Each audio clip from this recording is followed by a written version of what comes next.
It's time for a Mac Break Weekly, and there's lots to talk about. We will go in with a fine-tooth comb over Mike Isaac's article about Uber because it has a really interesting impact on Apple, on iPhones, and your privacy. We'll also talk about Apple changing its affiliate commission on the App Store, which is making a big difference in a bad way for a lot of people. And iPhone 8 rumors. Where will that fingerprint reader be? It's all coming up next on Mac Break Weekly. Netcasts you love. From people you trust. This is Twit. Bandwidth for Mac Break Weekly is provided by CacheFly at CacheFly.com. This is Mac Break Weekly, episode 556, recorded Tuesday, April 25th, 2017. Unroll Me. Mac Break Weekly is brought to you by Drobo, a family of safe, expandable, yet simple-to-use storage arrays. Drobos are designed to protect your important data forever. Visit drobostore.com to learn more and use the code TWIT10 to save 10% off select Drobos, including the new Drobo 5N2. And by Rocket Mortgage from Quicken Loans. When it comes to the big decision of choosing a mortgage lender, work with one that has your best interest in mind. Use Rocket Mortgage for a transparent, trustworthy home loan process that's completely online at quickenloans.com/MacBreak. And by FreshBooks, the ridiculously easy-to-use cloud accounting software used by over 10 million small business owners. Try it free for 30 days at freshbooks.com/MacBreak. It's time for Mac Break Weekly, the show where we cover the latest news from Apple. There should be an echo on that. Joining us right now, I'm so thrilled to have her back, Kelly Guimont. Am I saying your name right? Should I say Guimont? You can, but mostly it's just Guimont. So nice, vulgar, Americanized pronunciation. Yeah. Welcome to Ellis Island, Guimont. Kelly, basically, yeah. Kelly works for Mac Observer and does social media for the fabulous Smile software. Great to have you and your smile. Andy Anako is also here from the Chicago Sun-Times and the Celestial Waste of Bandwidth. Don't yell at me. That's what he calls his website, CWOB.com. It delivers on its promise. It says it does what my website does. What it says on the packaging. It is indeed a celestial waste of bandwidth. And he's wearing a unicorn hat. Is that your team, the Unicorns? No. This is my Boston Marathon. Some people get a starter's medal. I get a didn't even kid himself at the starting. I stood and watched. That's a great hat. I like the unicorn. Is that their? That is their official. That is the official logo. It's nice. It is a unicorn. Yes, it's been for really 110, 120 years. People don't realize the Boston Marathon was the first marathon, or not the first one that did not immediately end in a fatality. Let's say. And also here, Renee Ritchie, who walks 26.3 miles routinely just to collect Pokemon. He's from iMore.com. Monsieur Lepore, I am thrilled to be here with Madame Guimont and Monsieur Renatko. You know how to say that now. And I'm glad that Andy got a hat for getting one of the rare Starbucks Frappuccinos. I think that was a wonderful reward. Did you get a unicorn? What do they call those? Unicorn Frappuccinos? Unicorn Frappuccino. Has anybody here had one? I read the description and my blood sugar spiked. So we went to Starbucks and they were sold out. I wanted to buy one. Yeah, there was a sign up on the drive-thru saying we are no longer able to fulfill requests for the unicorn, whatever frap. I think that was Baltimore drank by them all. I think that was a post from the barista saying just as a matter of taste, we are no longer able to make these. we're willing to make. We have the ingredients. We'll keep you forever alive, but in an unlive state. I actually enjoy Anthony Bourdain's quote. Wow, that's like 4 things I hate all in one sentence. Starbucks, unicorns, the color pink and purple. Also, a Frappuccino. It's the perfect nexus of awfulness. His second book was amazing when he talked about like surreptitiously telling his kids that no one knew where the bodies were from McDonald's burgers and didn't want them to eat them. And just like kept putting those thoughts in there. That's good. That's the trick. We tried to get them, but I wish we could have. But wow, I think there's a lot of sugar in there. Would be my guess. I would guess. Yeah. Yeah. Wow. So I'm just surprised they wouldn't tie it into some sort of like 80s nostalgia thing. Like you get a free Cyndi Lauper. She's on So Unusual. Olivia CD, Newton-John. No. It looks like a Lisa Frank notebook or a Lisa Frank sticker collection has like exploded, like fell into the blender while they were making your Frappuccino for you. According to the New York Times, a unicorn food trend is taking over the internet. Oh dear. Are they just saying that because the No. unicorn, the can of unicorn meat on Think Geek was always funny? Well, why is this unicorn and not rainbow? Like it was rainbow bagels. Why is it unicorn frappuccino? I don't like this lack of consistency in my. I think fake it food started products. with that Snapchat filter where you're vomiting rainbows. But then it should be a rainbow vomit frappuccino. Oh, Or would that not sell? Oh, I don't think anybody would buy that. I'm not a marketing genius, I admit. The unicorn frappuccino is aggressively glittery and pink. And how is My Little Pony not suing everybody? Yeah, no kidding. Right? So I'm leading off with something sugary, sweet, and delightful-ish, because the next story is the exact opposite. Let's talk about Uber. Oh, Hi. let's talk about Uber. I don't know where to begin. Let's talk about an Uber scandal for a change. Yeah, what? It's what a Tuesday. There must be 3 or 4 to choose What from. a shock. So this is Sunday's New York Times, big piece. Uber's CEO plays with fire. But the funny thing is, you know, it's all about, it says, Travis Kalanick's drive to win in life has led to a pattern of risk-taking that has times put his ride-hailing company on the brink of implosion. But they really kind of buried the lead. Well, actually, it is the lead, so I guess. There's 2 leads. That's the problem. Is that there's 2 scandals in one story. In one story, and it's not In even one the point of the convenient story. package. Yeah. So we'll start with number one. And by the way, John Gruber gets all the credit in the world for parsing this, because it's not immediately clear if you read the Times piece what's going on. For months, Kalanick had pulled a fast one on Apple by directing his employees to camouflage the ride-hailing app. Now, hold that for later, because we're gonna talk about how they camouflaged it from Apple's engineers. The reason, so Apple would not find out that Uber had been secretly identifying and tagging iPhones. They changed that because in the original copy it said tracking, even after its app had been deleted and the devices erased, a fraud detection maneuver that violated Apple's privacy guidelines. Now, that's all they say, really, and I think John gets a lot of credit for, and some others, for figuring it out. They go on to say Apple was on to the deception. Tim Cook says when Kalanick comes in to meet with him in his bright red sneakers and hot pink socks, so I've heard you, not Cook, Kalanick, by the way. I don't think Cook wears No. bright red Still Tasteful do. blue shirt. So I should do Mr. Cook in a fine Auburn accent. So I heard you have been breaking some of our rules. Stop the trickery, Mr. Cook demanded, or Uber's app will be kicked out of the App Store. And of course, you know, Kalanick promised, I will stop the trickery.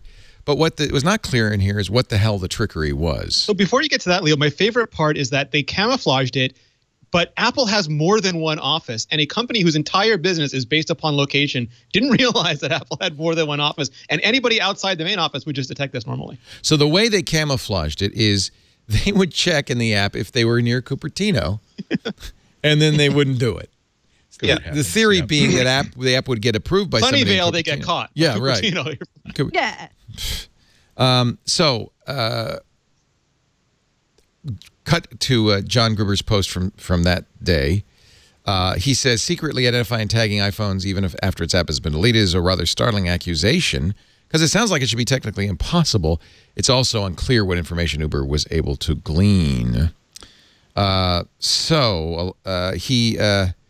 He then reads between the lines and also comes up with, I think, an exactly right story, which is the Uber app, while installed, uses forbidden or even secret APIs to get the app's unique ID, right? It's UDID. I think it says just a little bit below, he links to Will Straff at Chronic, who flagged it with Chronic the service. figured it out, yeah. Yeah. It uses I/O, one of the frameworks, to basically bombard it with symbols. And Private APIs using IOKit to pull the device serial number from the device registry. So you install the Uber app, and among other things it sends back to the home office is your phone's serial number. Why did they want that? Well, again, this is more digging. The Times kind of fumbled this. They didn't know what the important story was, I think, because they weren't technical, or Mike Isaac, who wrote it, wasn't technical enough to understand. Wait a minute, what the hell? So it turns out that Uber had a fraud problem, particularly in India. Drivers were being rewarded for the number of rides they accepted. They were getting bonused. Drivers are not dumb. They went out and bought a lot of old iPhones, put the app on it, requested rides from themselves, and accepted it. Boom, boom, boom, boom, boom. Uber, of course, caught on and said, okay, so what we're going to do is we're going to keep track of the serial numbers of phones that install the Uber app and make sure, that this doesn't happen, prevent the fraud. The problem is, in order to do that, you have to break Apple's rules. Now, I don't blame Uber for wanting to do this. The question is yeah, they could have gotten banned from the App Store, which would have been huge. On the other hand, notice Tim Cook didn't do anything but say, now knock that off. So obviously Apple wants Uber in the App Store as much as Uber wants to be in the App Store. So Apple kind of overlooked this violation. And it's a reasonable thing for Uber to want to do. The question is, did they use it in other ways to spy on customers? Well, they were already. Again, it's like that's why I'm saying, isn't it interesting that I can't imagine a bad story about Uber. They're already doing things like tracking who in certain major cities, including Boston, are government regulators that are trying to see if Uber is doing anything illegal with their apps, and therefore if I'm a regulator in Boston and I hail an Uber because I want to see like how is the app working? That was another one, wasn't it? Yeah. Taking it. Yeah. Right. That it will actually it's identified me somewhere in a database and refuses to. Was that like gray? Cancel they called it gray booking. ball, I think, something like that. Yeah. And that's so even they're very yeah. And there are a couple others we could talk about, but it's like they're clearly playing at a certain when I say not comic book supervillain level, but let's say the 1960s Batman TV show supervillain level. Okay, I'll give you that. Also, we know they had this God mode that would see all Uber rides going on, and if, for instance, they said Lyft rides, hey, I happen to know what President Trump's Uber phone is. We could tell you where Trump is at any time, right? I guess they'd know that anyway from the account information. It reminds me of that line, though, where they said that no amount of law enforcement manpower or financing is equal to the criminals being stupid. It's just like they do this thing, and you can understand their frustration with the fraud, but there are other ways, and I believe they're doing those ways now that don't violate the rules. But back then it was just, what's an expedient way to get this information? The rules be damned. They acted first and thought second, which is a dangerous trait in a company that has this much responsibility on their service.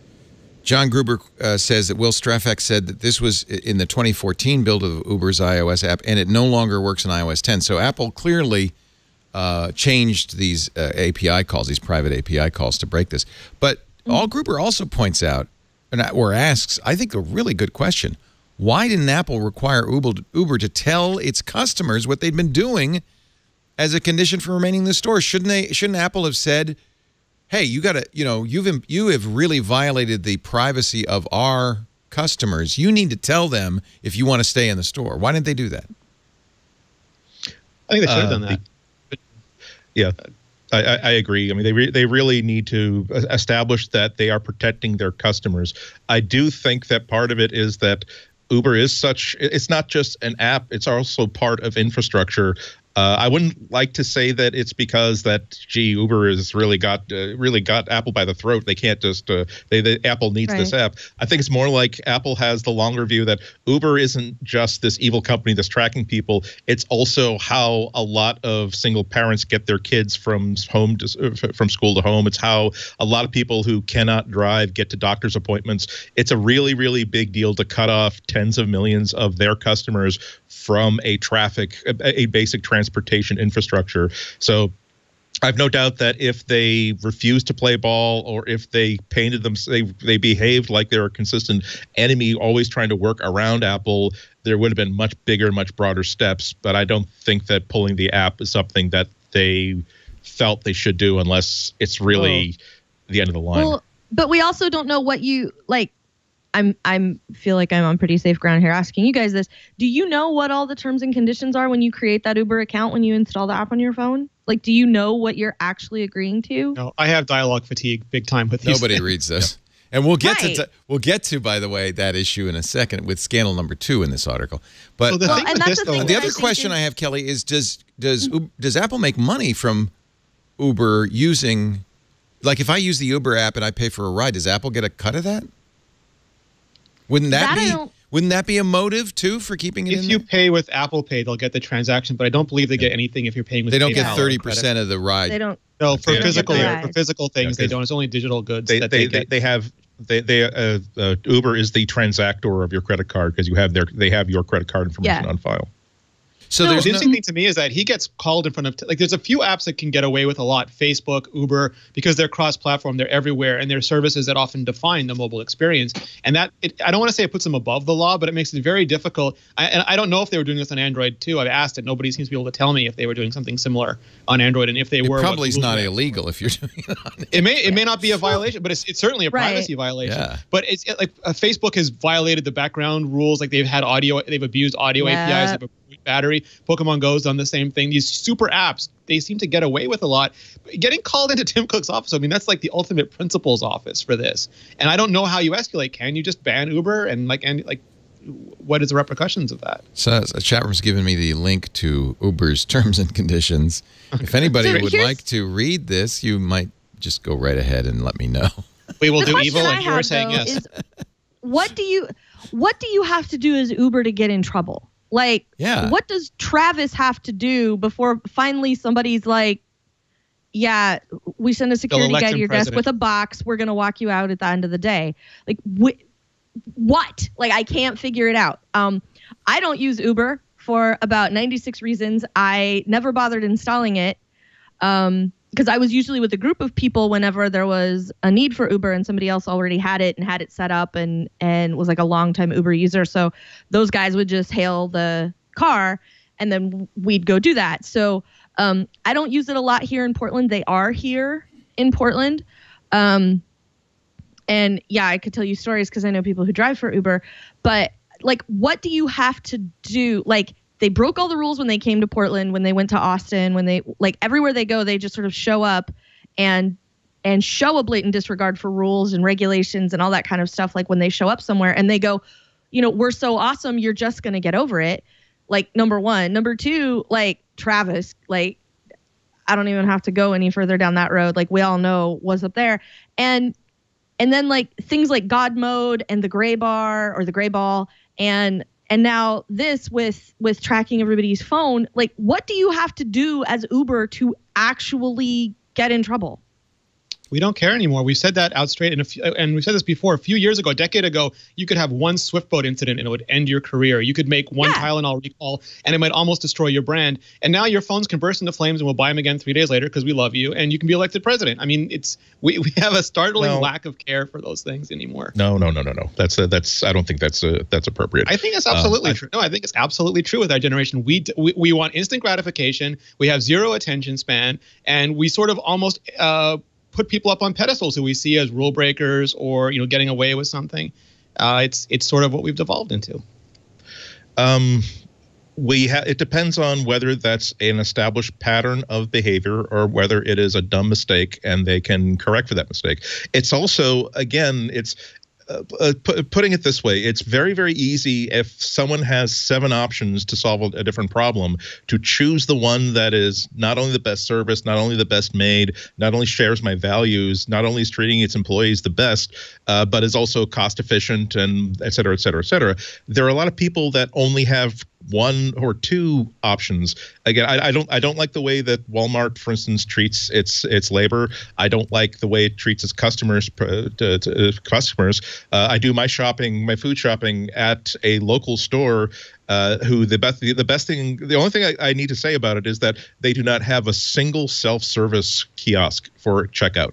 They actually pay actual. No, I'm serious. They pay actual people they have people who for 3 or 4 hours are just checking people out. Not you have 8 duties, including mopping things up. And if we need to open a physical register, then you have to run to cover that register. However, there are some people for whom if the only thing that the difference between Walmart and doing grocery shopping at Walmart and doing grocery shopping at the store I'm talking about is the difference between each of my 4 kids eating well and being clothed and having shoes without holes on them, and having to choose which one of them has to wear those shoes that have cardboard in the bottom and has to eat the cardboard box that the cereal came in because we ran out of oat hoops for them to eat. So I'm saying that's why I'm saying it's not that simple. So if you have lots of options, you have lots of options. If you don't have many options, again, I'll have to say that again, I don't have 4 or 5 people living in the house with me. When I have to get like a colonoscopy or something, I will probably I will probably hire a Lyft. If I can't hire a Lyft, I will probably hire an Uber to drive me there, because I don't have options to get myself home under anesthesia or semi-anesthesia where I'm not allowed to drive, that do not involve using a ride-sharing service. So again, that's why I stopped short of saying we are a culture that doesn't care. We are a culture that is willing to forget whatever the last transgression was. So, I mean, and to answer your question, Kelly, I don't think Uber has broken the law yet. And if it does, well, then I think they would be subject to, civil and maybe criminal penalties. I don't think that they're getting away with that. They've broken Apple's law, and they might be in Apple jail. Law. And by the way, here is the Uber privacy policy, and they're very clear. Device information, we may collect information about your mobile device, including, for example, the hardware model, operating system and versions, software and file names, versions, preferred language, unique device identifier, advertising identifier, serial number, device motion information, and mobile network information. They say very clearly, we'll collect that. So the law, what they're in violation, the FTC, the Federal Trade Commission, is not going to say, well, you're violating your privacy policy. They're very clear. They're breaking Apple's rules. You have no privacy, but Apple gets upset. Yeah, right. Well, you've agreed by using Uber not to have any privacy. If you want to, by the way, that was not in the terms of service. This is a separate Uber privacy statement. Information we collect about you from use of our services. And by the way, they say right away, we collect information about you. Lots of it. And here's in the following general categories, we collect information about you. Well, and I understand that some of that is required, and I'm not saying that they shouldn't collect data. They need to know your name. They need to know where you are. They need to know who they're looking for. They need to have some sort of payment information so that you can pay for the ride at the end of it. Like, I understand that those are things that you need to do. But I sort of get the feeling, like, from here that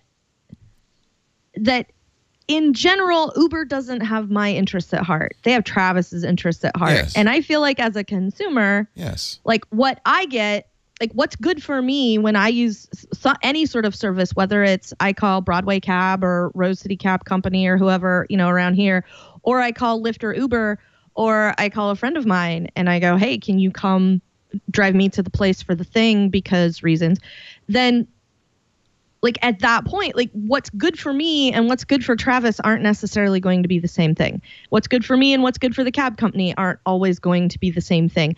But the cab company has been around long enough that there are rules and regulations the cab company must abide by in order for them to exist and for them to be the people who roll up at my house at 4:30 in the morning when I need a ride to the airport.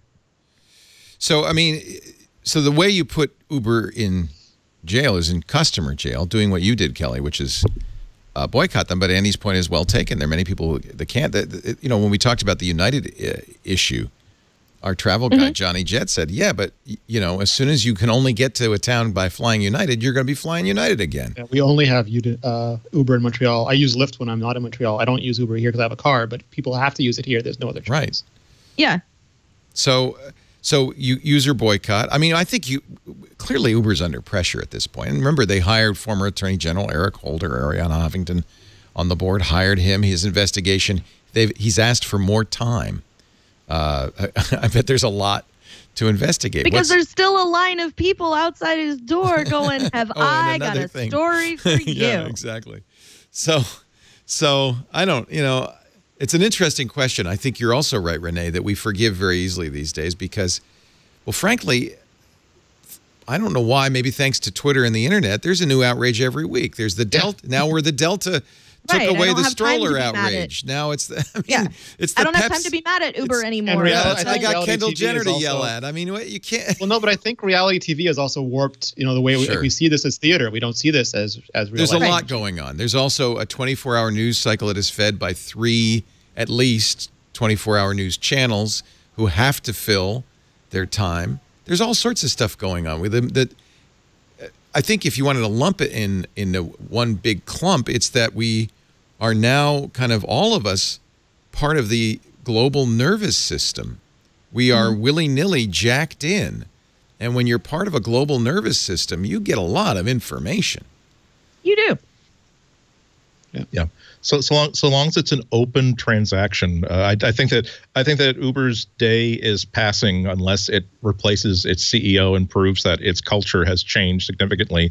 Thank goodness it has a good competition in the form of Lyft that are in many ways Uber is sticking their tongues into power outlets for Lyft, saying that we definitely that one was okay. We can stick our tongue in that power outlet. We cannot stick our tongue in that one. What about that one? But you make an interesting point. Because the way it's structured, I looked into this. The board is set up in such a way Travis cannot be fired by the board. So he'd have to willingly step down. But I think you're absolutely right. This doesn't go away until the way you handle this is by Arianna Huffington and Jeffrey Holder having a press conference saying Travis Kalanick has agreed that in the interests of this company, he's going to step down and be, the chairman or the advisor. Yep. We're going to have a new CEO, a new regime, and new rules. And we apologize, and we're going to make this. We know you love this service, and we're going to make this company worthy of your trust. And I could see that happening at any given time. But the problem is that if Kalanick doesn't want to step down, he doesn't have to step down. Well, it happens when shareholders and stakeholders say, "Okay, we're not investing in your company because we like your company. We like the money that we think that we're going to make from your company, and you're screwing it up. So we're saying you need to step down." So basically, they can. That's the public vote, as it is, that allows private companies to be shut down is when the public who is putting up the money says, "Okay, we're out. You're idiots. Goodbye." Uber is not we're not making the money off of you that we were supposed to. Right. And as soon as that value proposition doesn't exist anymore. Oops. Lost your audio. Uh-oh. Am I back now? Came back. Yeah, it was just So part of the thing about this that is sort of frustrating to me is that it would be very easy for the establishment to eliminate Uber, more or less. Because what people like about Uber is I open the app and I say, I'm right here and I need a ride to this other place. And then I wait a few minutes and a car shows up. So I know I don't remember where it was. It was one of the larger cities. And basically what it came down to was hailing in advance like that was against the law, was against some sort of regulation in that city. And that's why Uber was winning, was because they weren't playing by the rules. So if cab companies stepped up and had applications, like if I were willing to swear my allegiance to one cab company here, I could install their app and then I could use that app and hail people. Cause I live in the burbs. I live like outside of downtown Portland. If I lived in downtown Portland, I probably could roll out on the street, raise my hand like people do and hail a cab and get a taxi and it wouldn't be a big deal. But where I live, that's a little more complicated. So for most people, I feel like if cab companies were able to just sort of, for lack of a better adjective, Uberify themselves, then if I could open an app and go, I'm here and I need a cab and I need it to the airport and I need it in an hour or I need it in 10 minutes and it were possible to make that happen, I feel like if cab companies went for that, they're already abiding by all the other rules. They're already companies that are here, and people who are driving for Uber full time might be enticed to go drive for a cab company instead. And then if that were the case, then the cab companies are winning, and at that point, Uber becomes a lot less attractive option for all these other reasons. Of course, Uber is not this is publicly held; it's privately held. However, article today in The Information by Alfred Lee says that in the secondary market, investors have cut the price they're willing to pay by about 15% in recent months, cutting Uber's value to about $50 billion. Another broker said they'd seen an uptick in the number of Uber shareholders looking to sell. On the other hand, more buyers in the market looking to scoop up shares. See, the stock market doesn't really care if Travis Kalanick is a Yeah, but this is Toolbox. this is another example where they're not digging into their own 401ks at Uber to keep the company. They do have investors. They do have venture funds. So basically now, instead of having to deal with lots of shareholders, that I can't imagine how badly Apple could screw up. And even in the mirror version where Tim Cook has a goatee and he's evil, I can't imagine how bad the stock would have to go before people would say, you're morally outraged and you want to sell? Great, we'll take that discount. We'll buy all your shares. VCs are investing in Uber not because of today's business, but because of the future business they see. So there are fewer people who can say hi. So basically, if 23 people were to say, we have given you a lot of money, but because we know that if there's an IPO, we're going to make a huge amount of money, but you are going to, if basically you auger this company into the ground. So this is why we are going to praise your vision as CEO and say that, oh my goodness, I'm so sorry that you want to race yachts competitively instead of continue to run the company. But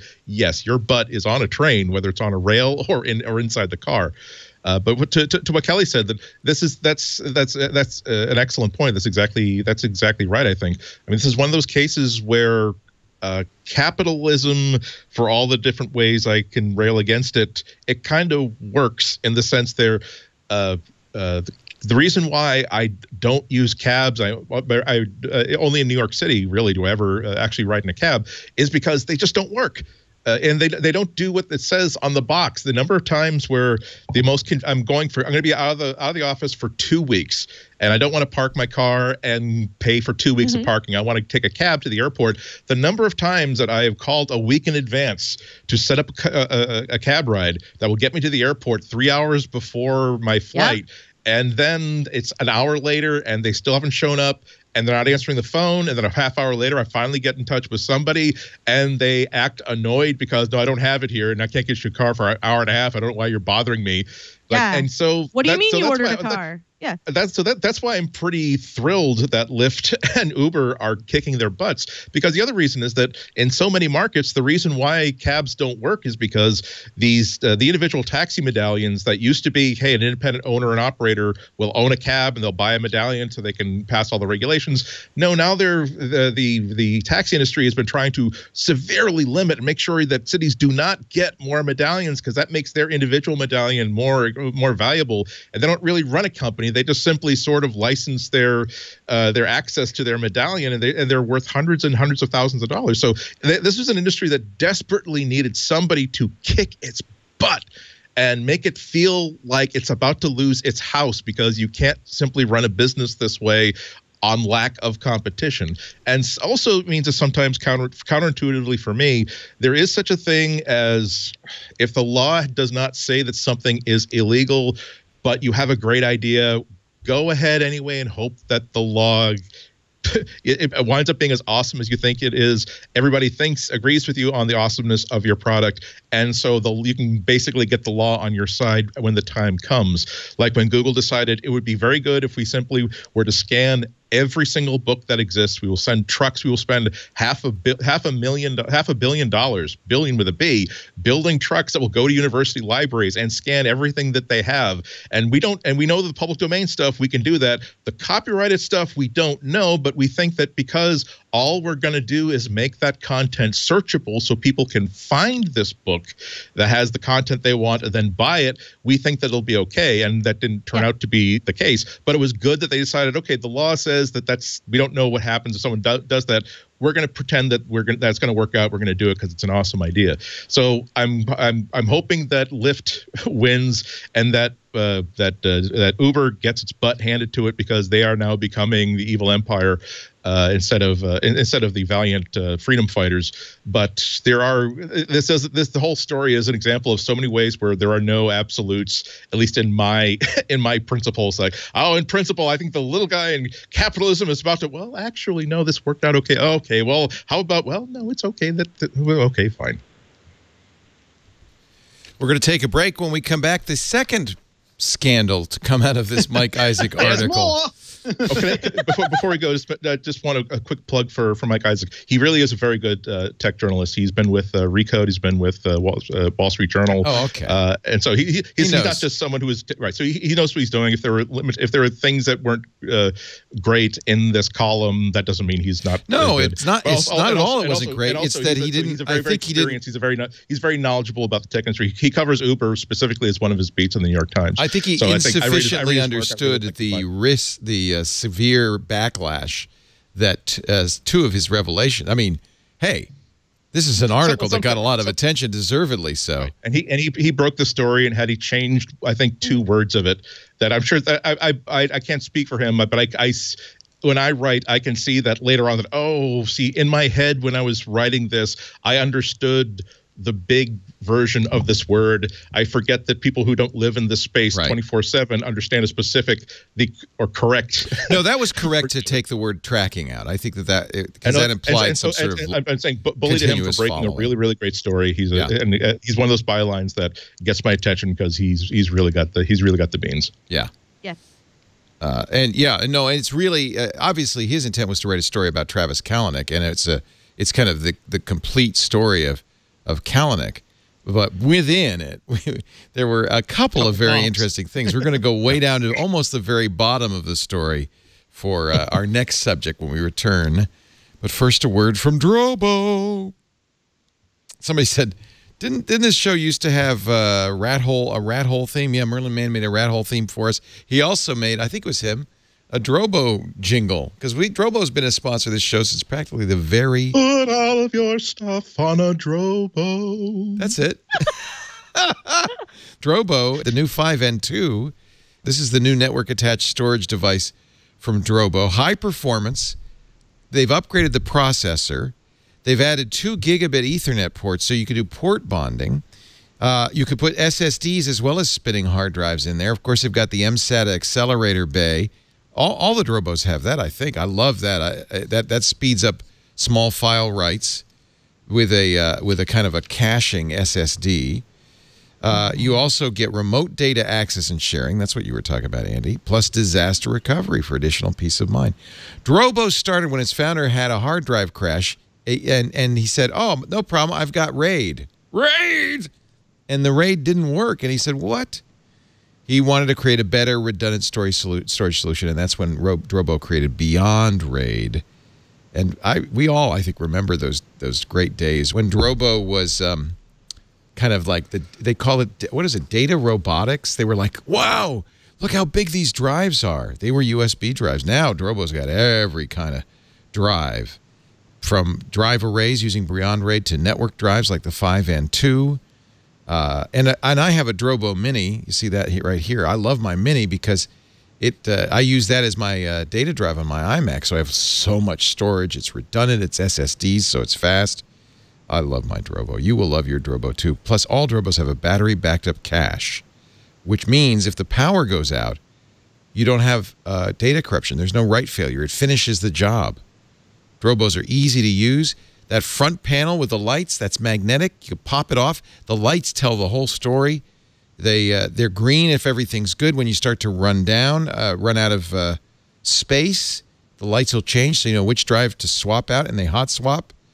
The new 5N2 has these great Drobo apps, which include Drobo Pix for photo backup, Plex, yes, for media streaming, cloud apps for backup and data syncing, developer tools, too, for programmers, websites. There's a complete LAMP stack. There's Node.js, WordPress. You can work in C, Go, Perl, Python, or Ruby. There's even a Git client. The 5N2 is awesome. They're all awesome. And here's the deal. Go to drobostore.com. Check out the complete line of products and save 10%. Actually, they just lowered the prices. You're going to save more than 10%. Prices have been lowered, and you can add an additional 10% off on select Drobo models, including the 5N2, at drobostore.com when you use the offer code TWIT10. Oh, I like this. The disaster recovery bundle. You get 2 5N2s syncing. One, maybe have one at work, one at home. Just some really great products from Drobo. Drobostore.com. Don't forget TWIT10 for 10% off your new Drobo. Rene Ritchie from imore.com is here. the new yellow iMore. The new app is out. Yellow. Go yellow. So yellow, so all the time. And you had Florence Ion do your Galaxy S8 review, shocking People everybody. weren't expecting that, I bet, right? I wasn't expecting that. She knocked it out the park, too. What a terrific She review. did. She did. Yeah. We had her on the new Screensavers on Saturday. We both talked a lot about the Galaxy S8. I'll tell you, I'm a little disappointed. I don't know. I mean, this isn't the show for it, but it ain't the God phone it was supposed to be. I'll tell you that. It's hard, right now. Leo. It's hard now. It's going to be hard for anybody at this point. It's just such a mature technology, and we've seen so much. It's Yeah. Well, and I going to think take the next big revolution to surprise us again. Oh, it was Jeff Smith that did that jingle, by the way, the Drobo jingle. Thank you, Jeff Smith. Thank you, Virgil, for telling me. I think, though, it does set the tone for what the next Apple iPhone will be, because bezel-less, that's going to be, everybody's going to do that. Where this, I mean, LG and Samsung are major Apple suppliers, and if you look at what they're producing this year, that's what Apple. Yeah, I mean, Apple bought 100 million of these OLED screens. You can now. Do you think Apple will do the tall thing? Because that's one thing that's weird about the S8, the aspect ratio. It's not. One of the rumors is they're going to have almost a Palm WebOS-esque command, like touch bar, basically underneath the screen, which will help them make it narrower and taller because there'll be dedicated control, pixels at the bottom. Narrower means you can hold it in one hand. Yes, which is important, I think. It's as awkwardly stated on the back of the Samsung box, so I'm not going to read it out for the children in the audience, but yes, it does. Really? Yeah, the marketing on the back, and the way they describe the length and girth of that phone is very odd. I missed that. I have to get my box back out. It's all over Reddit. It's amazing. Oh, that's hysterical. But but I think it makes a lot of sense for the reason you said that. Like the BlackBerry Passport was ridiculous, but any phone that's sufficiently wide, some of the Nexuses have been very wide too. It makes one-handed use, and it makes even single-handed use for people who don't have gargantuan basketball mitts. After having the Nexus 6, which is a 6-inch screen, I thought, oh, that's too big because it was wide and you could barely hold it. Yeah, unless you had basketball hands. And I was mistaken because this is a 6.2-inch screen, but it's the same width as an iPhone 7 Plus. It's just like the iPhone 5 where they had one extra icon row. It's exactly that. You got this, an extra row, room for extra row of icons at the top. I don't know. Well, it'd be very interesting. It's a weird aspect ratio. It's 18.5 to 9. Yeah. I'm really looking forward to seeing how Apple. Not only, I think they're going to put in that big screen because if any company can just make great hay with a huger screen on a smaller form factor, it's Apple. But I'm also looking forward to seeing what tweaks they add to it to make it easier for one-handed use. Samsung does something where you can enable a mode where you can basically create a virtual screen of a smaller size, like the size of an iPhone 4 screen, so that it really is all in the left-hand corner or the right-hand corner and reachable with one thumb. But it's nice. But I'm wondering if Apple will do something that's even more elegant. They have the the double tap on the home button to scrunch the top of the screen down to the bottom of the screen. But that's an area where Apple can really excel. Give us that really beautiful large screen, but also make it so that we don't want to hire somebody to follow us around, just offer us another finger for the top of the screen when we need it. Well, actually, you know what? Let us go to iPhone as a little intermezzo or refresher, a little palate cleanser, before we get to the next scandal from Uber. Let's cleanse the palate of our hate of bad CEOs. We're gonna rinse out with an iPhone Levoris, and then Lord.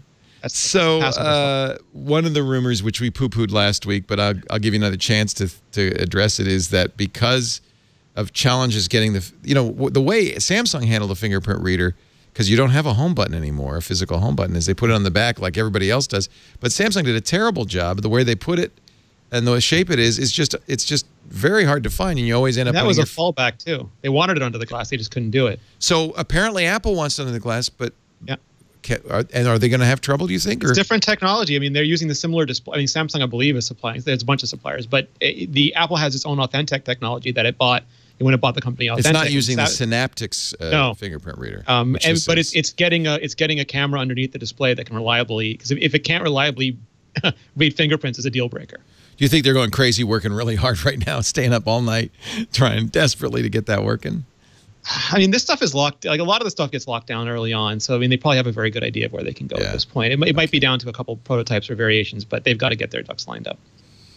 Even if you're an iPhone person and you say, I'm going to be using an iPhone as soon as the new one comes out, it's worth playing with this Galaxy S8 Plus, because I think that is a really interesting pointer to where Apple might be going. And the LG too, which is very similar, is but the came same out with thing, not much publicity. Yeah. Yeah. The Which is G6 really nice is as quite well. good. I like the G6. Yeah. And it does what Apple does. It was LG that invented this with the dual cameras. Yeah, Apple they comes out front to back.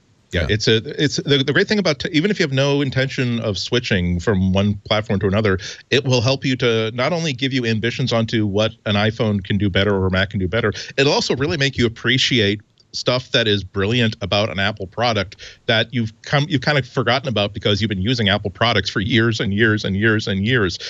Because it's easy to become jaded. It's like in America. Well, excuse me. I'm sorry. In most parts of America, we take clean water for granted. During the commercial, I went. Yes. Exactly. During the commercial, I went back to the kitchen sink. I poured myself another liter of fresh, cool, clean water. Nice. And I didn't even think about it. But then you go to other countries where.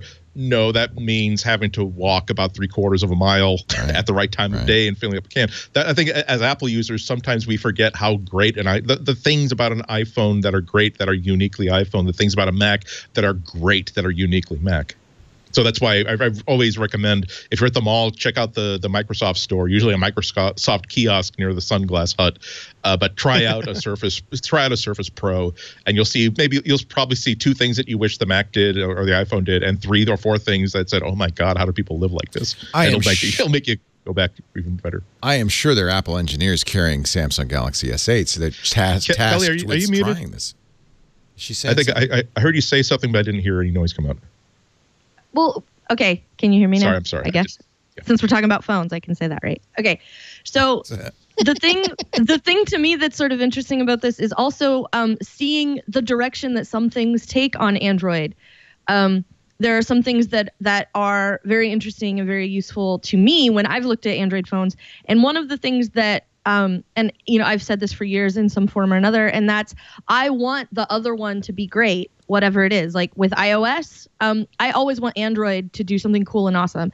And on Mac OS, I always want Windows to do something cool and awesome because I want Apple to have to compete. Instead of sitting around and getting to go, you know what would be great would be if we were able to make it so that there was a fingerprint sensor in the button on the front, and then that would let you unlock your phone instead of having to type that passcode all the time. Like, instead of sitting around and getting to sort of spitball stuff like that, like, instead, they have to compete. Like, Android did this cool, awesome thing. We have to find our take on it. And that's one of the reasons that, like, I was on Andy's podcast not too long ago asking about an Android tablet because I want to see what Android's doing. I want to find out what it's up to. I want to see what that stuff looks like because I feel like they see things in iOS that end up getting an Android take. And I feel like there's also things in Android that you will end up seeing an Apple's take on in future versions of iOS. And so I'm always interested in what the other guy is doing, and I always want it to be great. I don't want it to be terrible. Everybody has a preference, and I want it to be something that's cool and awesome because watching Apple compete is super fun for me. And I enjoy getting to see what they do when they really have, a worthy opponent, as it were. So that's the thing that I really like about getting to see the Android phones. But my problem now is that not one of these phones will fit in my pocket because I'm a woman and I wear women's jeans, and it drives me up a wall, and it's driven me up a wall since I got an iPhone 5, and the 5 poked out the top of my side pocket, my front pocket in my pants. I don't carry it in my back pocket because that way lies madness and probably broken phones. So I put it in my front pocket of my pants, and then it doesn't fit there. And so, like, I keep threatening to start a website where I just take my phone and put it in pockets and see which pants it fits and which pants it doesn't fit. Because I'm that person. Velcro. No, I think a lot of people would be interested, and I would really love to see you try the S8 because I feel like, first of all, it's slippery as hell. So this thing is pre-lubricated for your convenience. And then I think it would just slide right in because look how narrow it is. Of course, it's not. Yeah, but I have wee, tiny Japanese schoolgirl hands. I know. I want to, like, if I could push this through the screen, I would, so you could try it because I really be curious. But it won't fit. I know it won't fit because girls have, because even though these are my teeny weeny little hands, like, they don't fit entirely into the pockets of my jeans. It's a weird cultural thing too, because there's a lot of societies where people in general are much smaller than the McDonald's Fed culture we have here, and they want the biggest screen they can because it becomes their primary computer. They don't have a Mac or a PC, and it's the only different interface. issues. Yeah. So you can make it a 12-inch phone, and they'd be like, "Yes, please, another 3." Right. And I know that there's a market for people who want the giant screen, and I understand those people. I'm not those people. But I understand the need for that. I'm not going to be one of those like tech people who goes, well, if it's not for me, it's obviously not for anybody, because I know that's not true. But for me, like, I carry my phone in my front pocket because that's where my phone is supposed to be. That way it's against my leg. If something goes off, if I need to get a hold of it, it's right there. And, you know, that's why I never got a Plus in the 6 Plus and the S Plus. Yeah, and this 7 is Plus. the same size as the Plus. Actually, it's very. Yeah, close. I would never. If you couldn't I would fit never that. ever get one of those. I get people who do, because they have whatever it is that they're doing with it that bigger screen or that particular camera is really great for. But this, you know, even just the regular size 6, you know, the one that I have, like it's super frustrating that I can't comfortably leave it in the pocket of my pants all day long. I wear jeans for the most part. Doesn't matter what kind of jeans. I know people are going to start like trying to help tech support on my pants, but the Levi's, it's Kenny, not the a Levi's thing, will easily. right? No, and Levi's won't either. And I know why they're smaller, and that doesn't make it any better. And I just want something that will fit in the pocket of my jeans where my phone, I feel, is supposed to go. You get the watch. The phone stays back home, and the watch is just your interface to everything. And then you get the AirPod, and the AirPod does everything, so you don't have to bring your watch with you. And then the implant arrives, and you just never have to carry anything ever again. This is how they get us there. Okay, when I get there, then I will stop complaining about the size of the pockets in women's pants. That implant is too big for my neck. How do you feel about the fingerprint reader on the back? Do you think Apple? Some people are. Yeah, a lot of people are saying that, and the chat room's saying this too. Love it. Love it. Yeah, love it. I personally love it. People love it. There are disadvantages if it's in a stand or if it's lying on the table. You have to pick it up to do it. On the other hand, it's a very natural to read. I mean, not for the Samsung because it's in the wrong spot, but if it's in the place where, for instance, Google and LG put it, it's just very natural to put your finger right there. So even out of the case, there's a. Let me take this out of the case. This is last year's. This is the last. Are you fondling the Nexus camera a phone. lot, Leo? But there is even out of the case, there is like a really natural indent that as I'm taking this out of my pocket, my finger just happens to go there, and it just happens to be unlocked when I turn it around.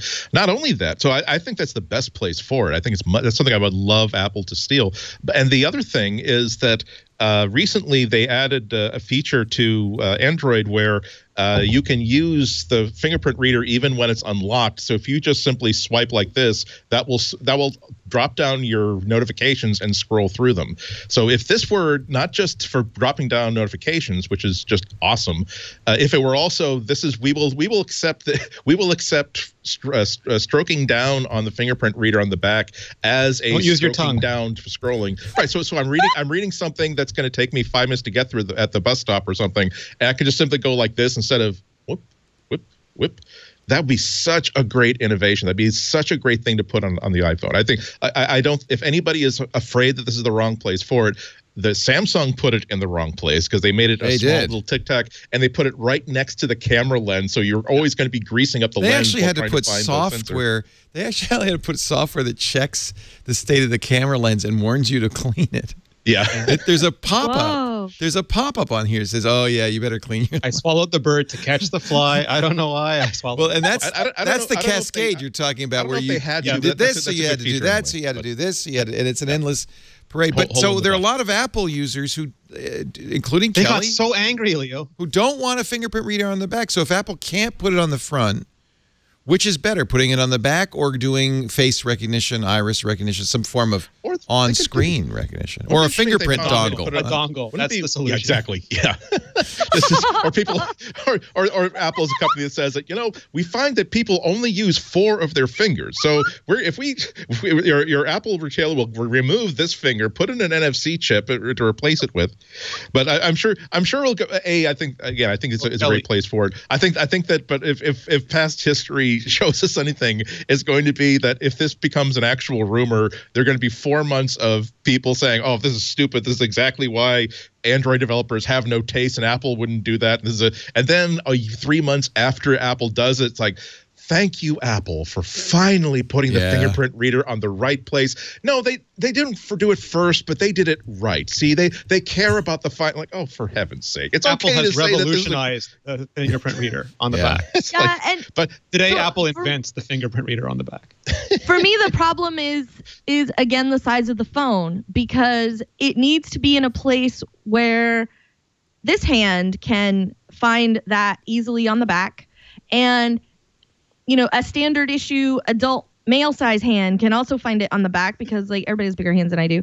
So to me, it seems like a really tough nut to crack. One of the nice things about having it on the front is whether you're a person who holds your phone in one hand and operates it with the other, or whether you're the pinky perch person and you do everything with your thumb so that it's all one-handed, whether it's your right hand or your left hand, if you're me, you're doing it left-handed. It's still a thing that works to have it in the center on the front, near the bottom. And so, what you do is you just, register your thumbs there, and then whichever hand you pick it up with, there's your thumb. And it seems like that was a really good way to solve that problem. And so it doesn't matter whether I'm right-handed or left-handed, or I have big hands or I have small hands. That's a place that everybody can pretty reliably hit. And on the back, I don't know how you find that sweet spot. Well, we'll see. I mean, Apple's got to There are solve good and bad this. implementation. Like, Yeah. To me, it's an implementation thing. You can do it well and you can do it badly. And I Right. just hope if they do it well. They're Apple. They'll do it well. But the problem Some is, people want it in the logo, but the logo's a bit high up on a 7 Plus. It will- You're just I have to predict it's going to be where Google and LG have put it, because that's just really an HTC didn't do that. HTC put it on the front. I think the future is clearly bezel-less phones, no physical home button, and a fingerprint reader on the back. But and you squeeze them instead of having side buttons. there is a phone, the new HTC. Apparently, you Yeah. squeeze. I don't. Yeah, give your delete phone a everything. hug. Licking it is still kind of weird, It Leo. But de-stresses you, Licking Andy. it is Just- actually, I'm going to confess, doing what you were talking about, Andy. There's a swipe down on the fingerprint reader that pulls down the notifications, and the swipe up Go watch opens Twitch from Samsung this Pay. weekend. Please So go watch I'm Twitch really from this- I'm David Blaine, and this is whoever the guy is, Chris. I'm just Chris doing Angel? Chris Angel. It's just a Chris Chris Angel trick. Wow. When I lick my phone, my charge card comes up. Oh, we've broken it. No. Oh, there we go. the fingerprint sensors taste like snozberries. Go ahead, try it. It's a cheap trick. Now, I is the confess. software telling you to clean your camera now, Leo? Yeah, probably. Win a tour of Apple's mysterious new spaceship factory. Only 7 winners for 7 golden Hey, iPhones. speaking of which, I think Golden iPhones, yeah. we've achieved camera phone parity in the high-end phones, right? The Pixel and In our this time, phone. in our lifetimes, Leo. Parity in our time. Will Apple now jump ahead of the other guys, and what can they do to jump ahead of the other guys? Computational photography, not just putting more lenses in. Where we saw the start of it, where it's just as simple as, hey, great, we have telephoto and we have normal, but also calculating in between. Now there's a I can't remember the name of it, but there's a really experimental camera that I think it crowdfunded as a. It looks like a big, thick phone, but it looks like some sort of spider in microphotography. It has something like 16 little lenses on it of different focal lengths, different characteristics, because when you press the one shutter button, it is first deciding which of these lenses is going to be most useful, fires off a number of them simultaneously, and then computationally builds a super high resolution, super high exposure contrast range picture from these things. So I really think that that's what Apple is going to do. They're going to be the company that says there are 4 lenses, just like they were very smart last year to say, when I was doing my review, I was talking to Apple directly, and they're making it very, very clear that we don't think of it as a telephoto lens and a wide-angle lens. It is the camera system, and you're not meant to wonder or worry about which lens is primary being used, because we're going to take as much information as we can.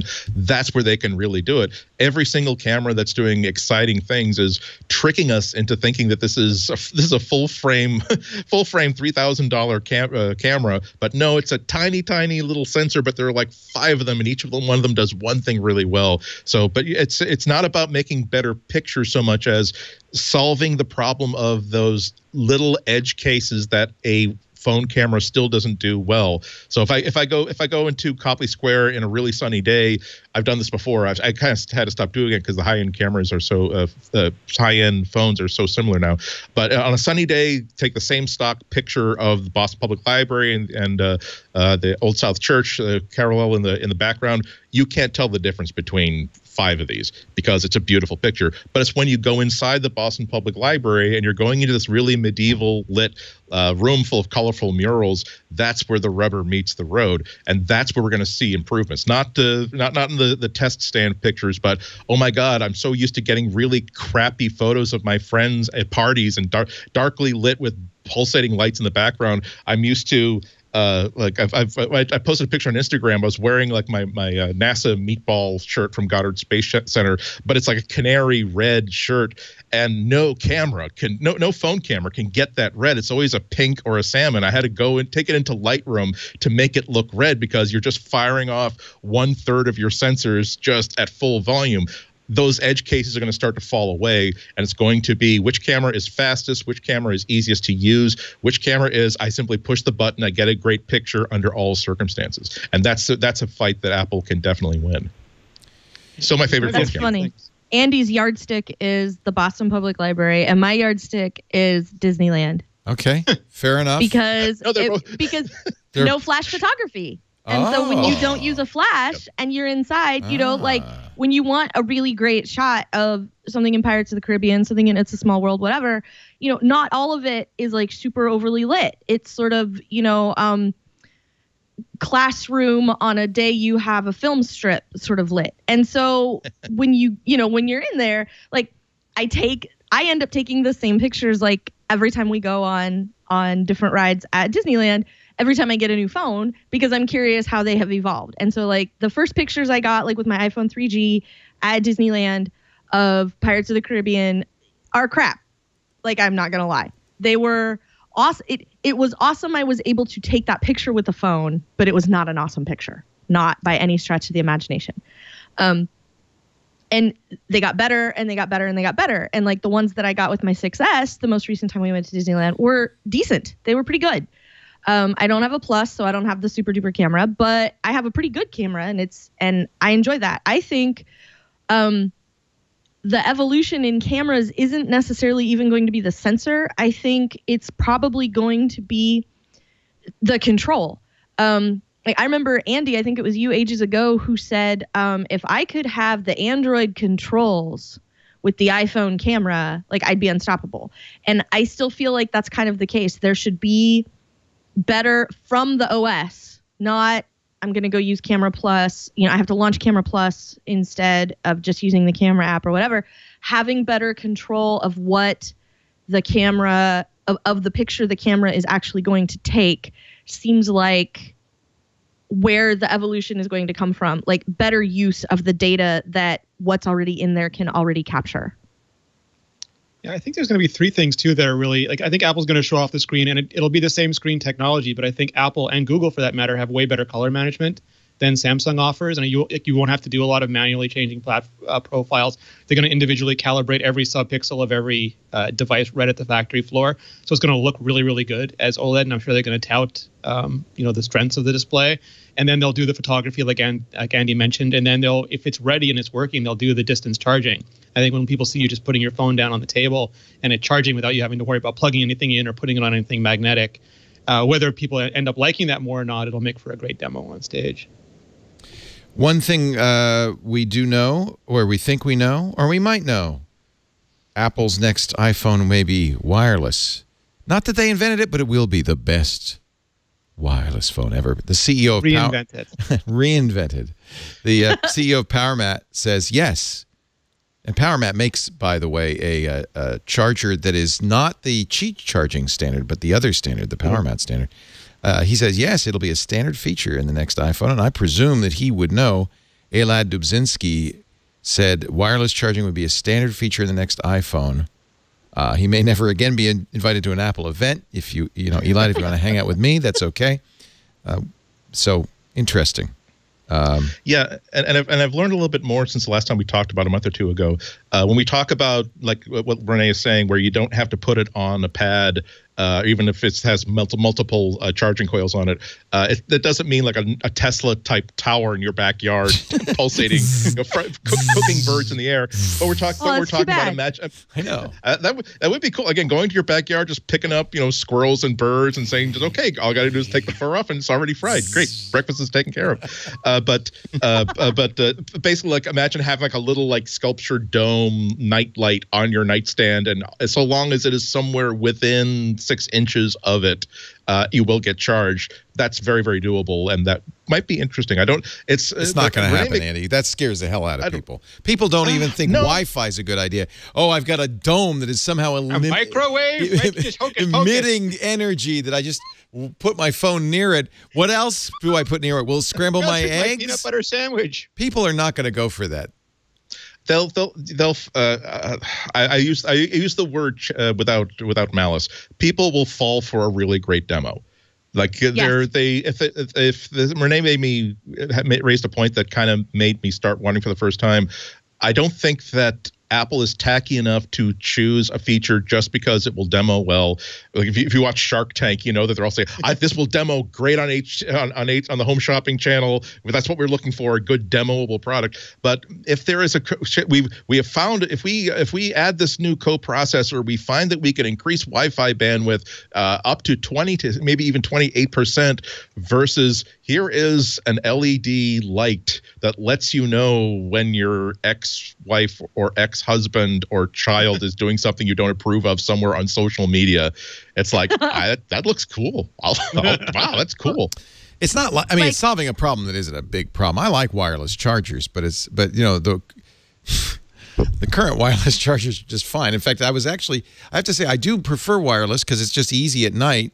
You just put your phone in, but I have a little easel. You just put your phone in and it charges. It's not like I need something that's broadcasting energy through the room, and I have a feeling that will be a negative, not a positive. What is the advantage of that? Well, again, it means that you don't have to.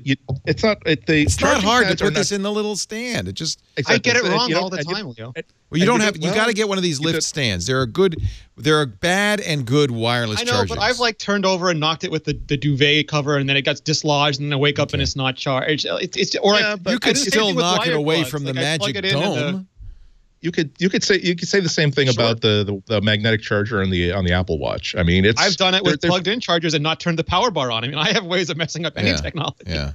I think that maybe Renee is projecting. Renee's in the wrong line of work. We can't prevent Renee from screwing everything up. I mean, there's no QA engineer called me. I mean, yes, I will show you why your product fails.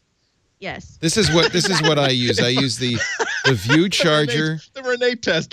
Now we know why we always see so many Instagrams of your watch. You're flying to Cupertino. You don't have these insider briefings. You're not visiting friends. They're like, we think that no idiot could possibly. It was idiot proof, but it wasn't Renee proof. God dang it! We shouldn't have invited Renee. This is a Qi charger, and you just put your phone in it. It's very easy. You're not going to get it wrong. In fact, unless you have it, right next to you, you're not going to probably knock it off. And it charges, and that's, marginally easier than plugging in the connector. Although now with Lightning and wireless, Lightning and Type-C connectors, it's easy enough. But I don't really see a need for a dome that's spitting out energy a little farther. I don't see that you didn't know you wanted it until they made it, Leo. That's the. I don't want it. I know it right now. You wanted realize this would be a doodad that people can see that has been designed by the Apple design team. It could just. Oh, you don't have one, Leo? You don't have the wireless charger? Oh, you've got one. There's no way I'm sleeping with you. I said good day, Sir Slam. Okay. You still plug in a cord like a caveman. You have to touch your charger like an animal. I will wait and see what they offer, and if it's really cool, maybe I'll. Recharging device is just an edge case. Apple can't make every single customer happy. I understand. Do you think? These are for people who like to buy new phones every day. Lightning charging, or do you think it's just that they're going to go to USB-C so that everything's USB-C all the time? I wish they would, but I think we've all agreed. You weren't here, Kelly, but I think we've all agreed that would be crazy. Until USB Mini is a thing, and then we'll have to change again. It'll be crazy. I mean, Lightning is only 5, 6 years old, and that was such a painful transition. I can't imagine Apple going. Oh, it was. not. Everybody just complained because they'd had No, 10 they did years not to have go buy adapters ready. monoprice 30-pin cables. No, but Yeah, when they launched but- it, they did not have adapters ready, and that was just horrible. Well, Like if you're going to also- change something, you owe Also, people every adapters. time I go to a I will hotel give you room, it's that. got a 30-pin connector. Hotels don't want to buy new clocks every few years. It's your Okay, but iPod it's dock like- to the porch. Enjoy. I Yeah, think $13 I for feel Wi-Fi, likely- please. I feel as likely to dock my phone in a hotel dock as I would be to use a toothbrush that I found. By the there way, on the a good nightstand. case for That's wireless awesome. charging, right?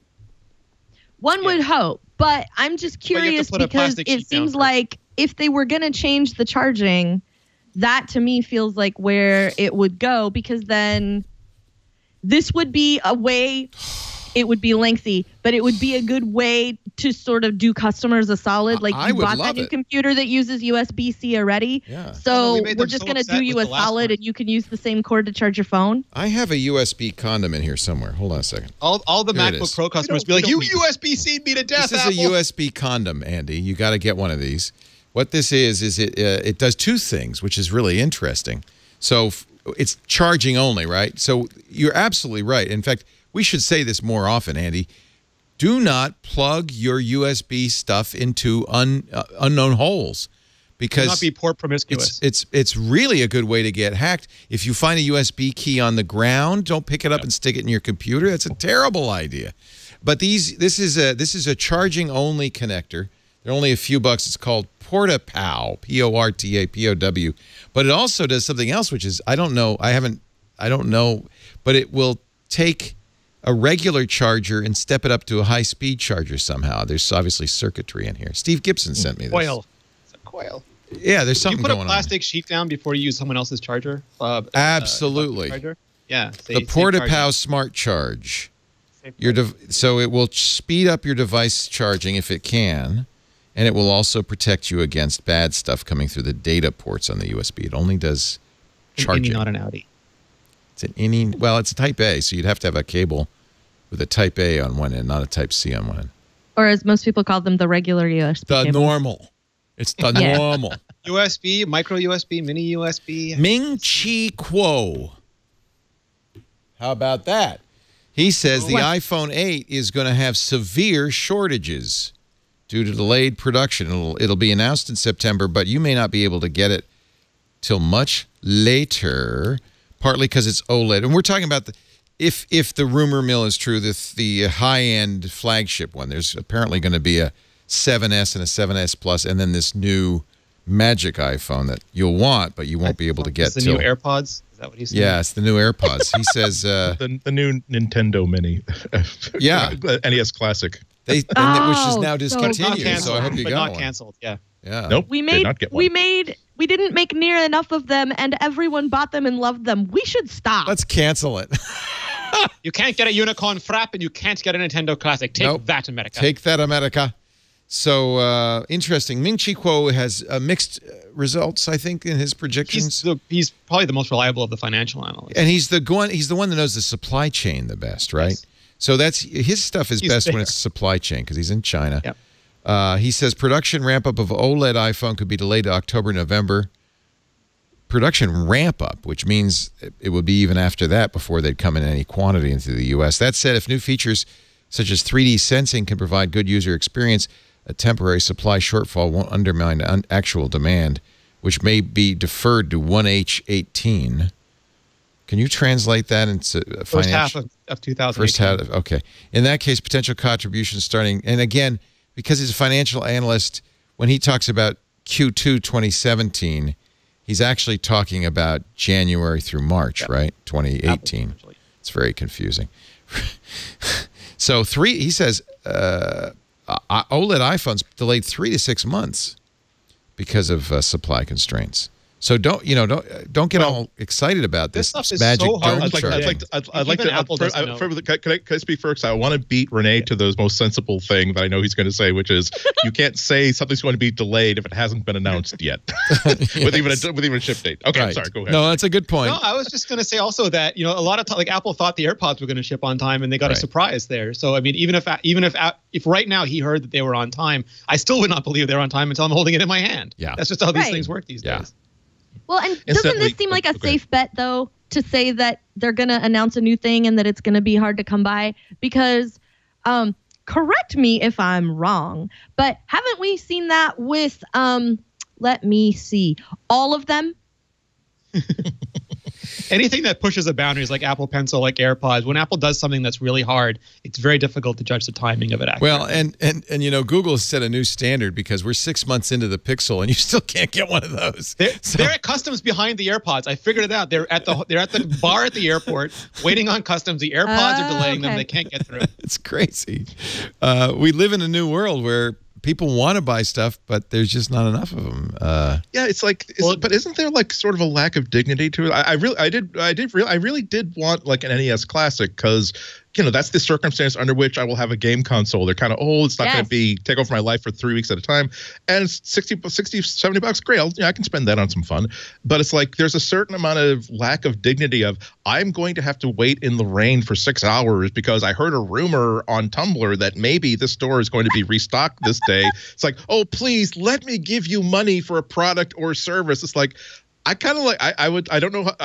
My dignity is not worth a whole lot of money, but sometimes I do make that choice that maybe I will live without an NES Classic if it means that I can figure out that, no, I did not have to beg, please take my money. Oh my God. I'm so lucky I got to buy this thing and other people didn't get to buy this thing. It's like, funny though. Wait a minute. I mean, like this is wrong. The Pixel is sort of BS. I don't mean that in a bad way, but it was a very last-minute phone that I don't think they could source properly. I just don't, given how much Apple and Samsung and LG suck out of the supply system, I just don't think they had the resources to make the phone they wanted as fast as they wanted when their initial plans fell apart. And I think the other stuff, like Apple changed the tip of the pencil and it became hard to supply. The AirPods, one analyst said the chip in there is incredibly powerful compared to even smartphones from a few years ago. And just getting those chips and sensors in there turned out to be super hard. And getting the distance charging and the screen in here and the Touch ID working, I think is going to prove super hard. And you either need a lot of time or you need a lot of preparation, and sometimes those things don't work out. Right. Yeah, but it is a little worrisome though, because Apple isn't a Kickstarter startup that's surprised at how long it takes to ramp up manufacturing. At this point, this is something we hear about almost every single year. That no, you cannot get the 64 gigabyte phone because we don't have, but we can give you the 4 gigabyte phone because we have plenty of those, but that's it. Yeah. It's like you at some point, how Touch many ID failures? chips 1 year. How many failures in a row do you have to have before people who like your company are correct to say that either A, you got a serious problem in how you do your math and the stuff. You do not have the ability to anticipate how much people are going to need things when other companies seemingly can handle this, or that B, I don't think it's part of their strategy to create marketing hype because that's not as valuable as the actual cash that people have in their hands to give you. But saying that we believe that we're willing to sacrifice a certain number of sales if it means that we never, ever, ever have stock on hand that we don't know what to do with. So, or you drop features like Samsung, you move it to the back of the phone and you ship now. But are they willing to do that? Because then people go, oh God, why didn't they just wait until they could do it right? Yeah, but that's another good discussion. I'm sorry, Kelly. I'll shut up quickly. But that's another good question that I would rather have a product that is somewhat imperfect, but the other 97% of it works great than, okay, well, I've been waiting for 6 months to try to buy this. I still can't get it. I'm just going to give up and continue to use my year-old product that has nothing this thing has, but at least I'm going to wait. Anyway, you wait, and then all you get is a touch bar. I'm sorry, Kelly, go ahead. Well, no, that's fine. So, first of all, I only disagree with you, Andy, in that I feel like Apple, because we see this every year, they talk about how we made X million more phones this year than last year, and we sold every single one of them, and there's a huge demand, there's a huge wait list. I think, like, from here, it seems like the problem is 0 day. Everybody wants one the day it's out, and nobody can wait until Tuesday or next week or the beginning of October instead of the beginning of September. Nobody wants to wait till Thanksgiving for their phone. Like, somehow they feel as though they have lost and must question all of the choices that led them to this point as an adult, I guess.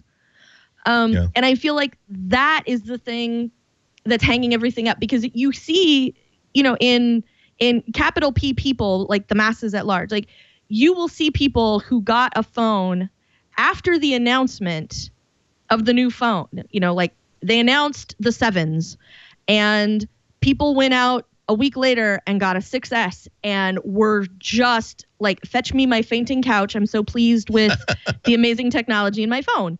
And they are absolutely 100% fine with that. And that's the deal.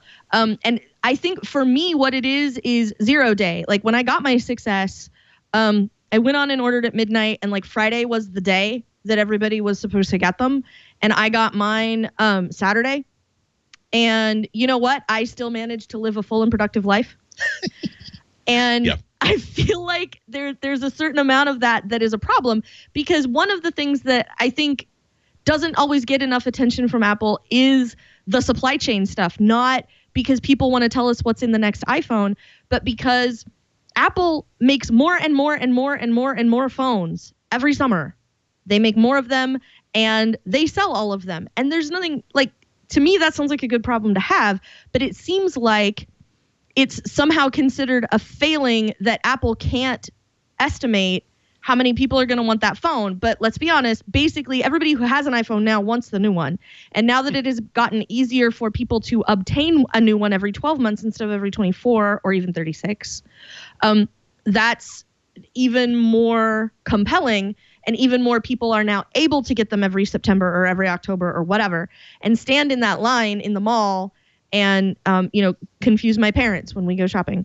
And so it's sort of, to me, I think it's a thing that sometimes Apple doesn't get enough credit for. I don't think they get enough credit for battery technology and how that has evolved over time on their watch. And I also think they don't get enough credit for manufacturing, because like every year they tell us we made so many millions more phones than last time. And even if you just take that gap, here's how many more we made this year than we made last year. That if you could take any other cell phone company and say, you're going to sell this many phones in a quarter, not just in a weekend, but in a quarter, like the other ones would faint with glee at what sort of sales numbers that would be for them. And I feel like sometimes that doesn't always get the attention that it should, because everybody wants to talk about what somebody heard from their best friend's cousin's brother's boyfriend who saw somebody that works on iPhones pass out at 31 flavors last night. Like it's a whole thing. And I think sometimes that conversation gets lost because there is still a person somewhere who wanted an iPhone on 0 day, not a minute later, and didn't get one. All right, I got a quiz for you guys. Go ahead. On this day, well, actually, what is today? On the 24th. Around this day. on April 24th, 2015, what magical thing happened? Magical and revolutionary. Oh, he got it. The iWatch, the Apple Watch. Yeah. Came in the mail. You got your Apple Watch. It shipped. It shipped. It was announced sometime earlier, but it actually shipped 2 years ago yesterday. Isn't that great? Happy birthday to you. Happy birthday, Apple Watch. Had we been sitting here, what would we have said? Would we say from that vantage point 2 years ago, looking at today, that it was a success? I don't think we'd say it was an unqualified success. We wouldn't say it was a failure either. It was. If it was any other company, it would be headline success. Like Kelly was saying, any other company be thrilled. If this was Surface, like the Surface is a huge success, and I think it sells at 10% of what an Apple Watch sells, or some ridiculous number like that. So it's just, compared to iPhone, nothing looks good. But if you take iPhone out of Apple, the Apple Watch is incredibly successful. Fair to say it wasn't all Apple had hoped. Yes. Yeah, I mean, what I would say is that it's a remarkable commercial success. It's a beautiful watch. The thing that I got wrong mentally about the concept of the watch is that, again, this is the Apple Watch now costs about as much as I paid for this watch. This is like a $200-$300 watch. I love it, and it's an analog watch. It's a Timex, I think. It's a no. It's a Mondane Swiss Railway watch with luminous hands and stuff. Nice. But again, it's people buy watches because they like the design, they like having them, they like putting them on in the morning. And Apple was well positioned no matter what this watch does. If all it did was do notifications, it had no fitness features, and had this really wonderful system of interchangeable high-end to low-end watch band swap-outs, it would be an excellent watch. It's a huge success on that basis. So that's something that I definitely got wrong, and I think that's something that Apple is maybe teaching a lot. Their success is teaching a lot of other people that it doesn't have to be the revolutionary product. The only place that it's a failure is that it really is just a cool watch. It doesn't really bring anything in terms of moving humanity's relationship with technology forward or making people's lives better by, again, creating a brand new paradigm for computing. It's not that. It's certainly not. Doesn't live up to the hype that Apple put into it when they introduced it. Again, it was a really. I was there I was present in the room during the rollout, and it was one of the most confusing Apple presentations I've ever seen. It's like, and now we're going to show you live video of someone's garage door opening up because he was able to open the garage door remotely. I'm saying I have never once in a million years ever thought, oh no, this watch sucks because I can't open my garage door remotely and see live video of it. So it's not. It didn't revolutionize the world the way that the iPhone did, the way that the iPad did. It didn't really. It's not influenced that way, but like Renee said, really successful. You see lots of people wearing them and enjoying them, and that's really the only measure of success that needs to be. Again, really, it's a wonderful device. They make a cool watch, and people will buy it and wear it no matter what it does. I think it advanced the cause of the larger phones because everyone I know who first got one was really excited about it because they could leave their phone on the dock, in the backpack, in the purse, wherever it was. And I think, Andy, it sort of did make, I don't know if it necessarily furthered people's relationship with technology, but it made a lot of people rethink it because now that you can get all your notifications on your arm, you really think a lot of people thought a lot harder about what they needed to be notified about, I guess. And that's the thing to me that is. Oh, you're going. I'm having audio trouble again. Yeah. What's going on? I don't know. That's the thing to me that's interesting about the Apple Watch is that I remember, like, right after everybody actually got them, there was a wave of articles about how to turn all that crap off on your watch. and it was totally necessary because a lot of people were like, yeah, there's actually a lot of stuff that I've let my phone notify me about over time that I want to not be notified of anymore. And for me personally, one of the things that I like about it is the get up and move, get off your tuchus alerts. I actually like those because they make me get up and walk around. They make me get up and take a break, from my screen for, even if it's just for a little while. I really like that. And I'm not a person who spends a ton of time exercising. So for me, the fact that it will track my steps and tell me to get up off my butt once in a while is great. And I like that I can get the notification on my arm for certain things, or be able to briefly reply to text messages, things like that, smaller stuff.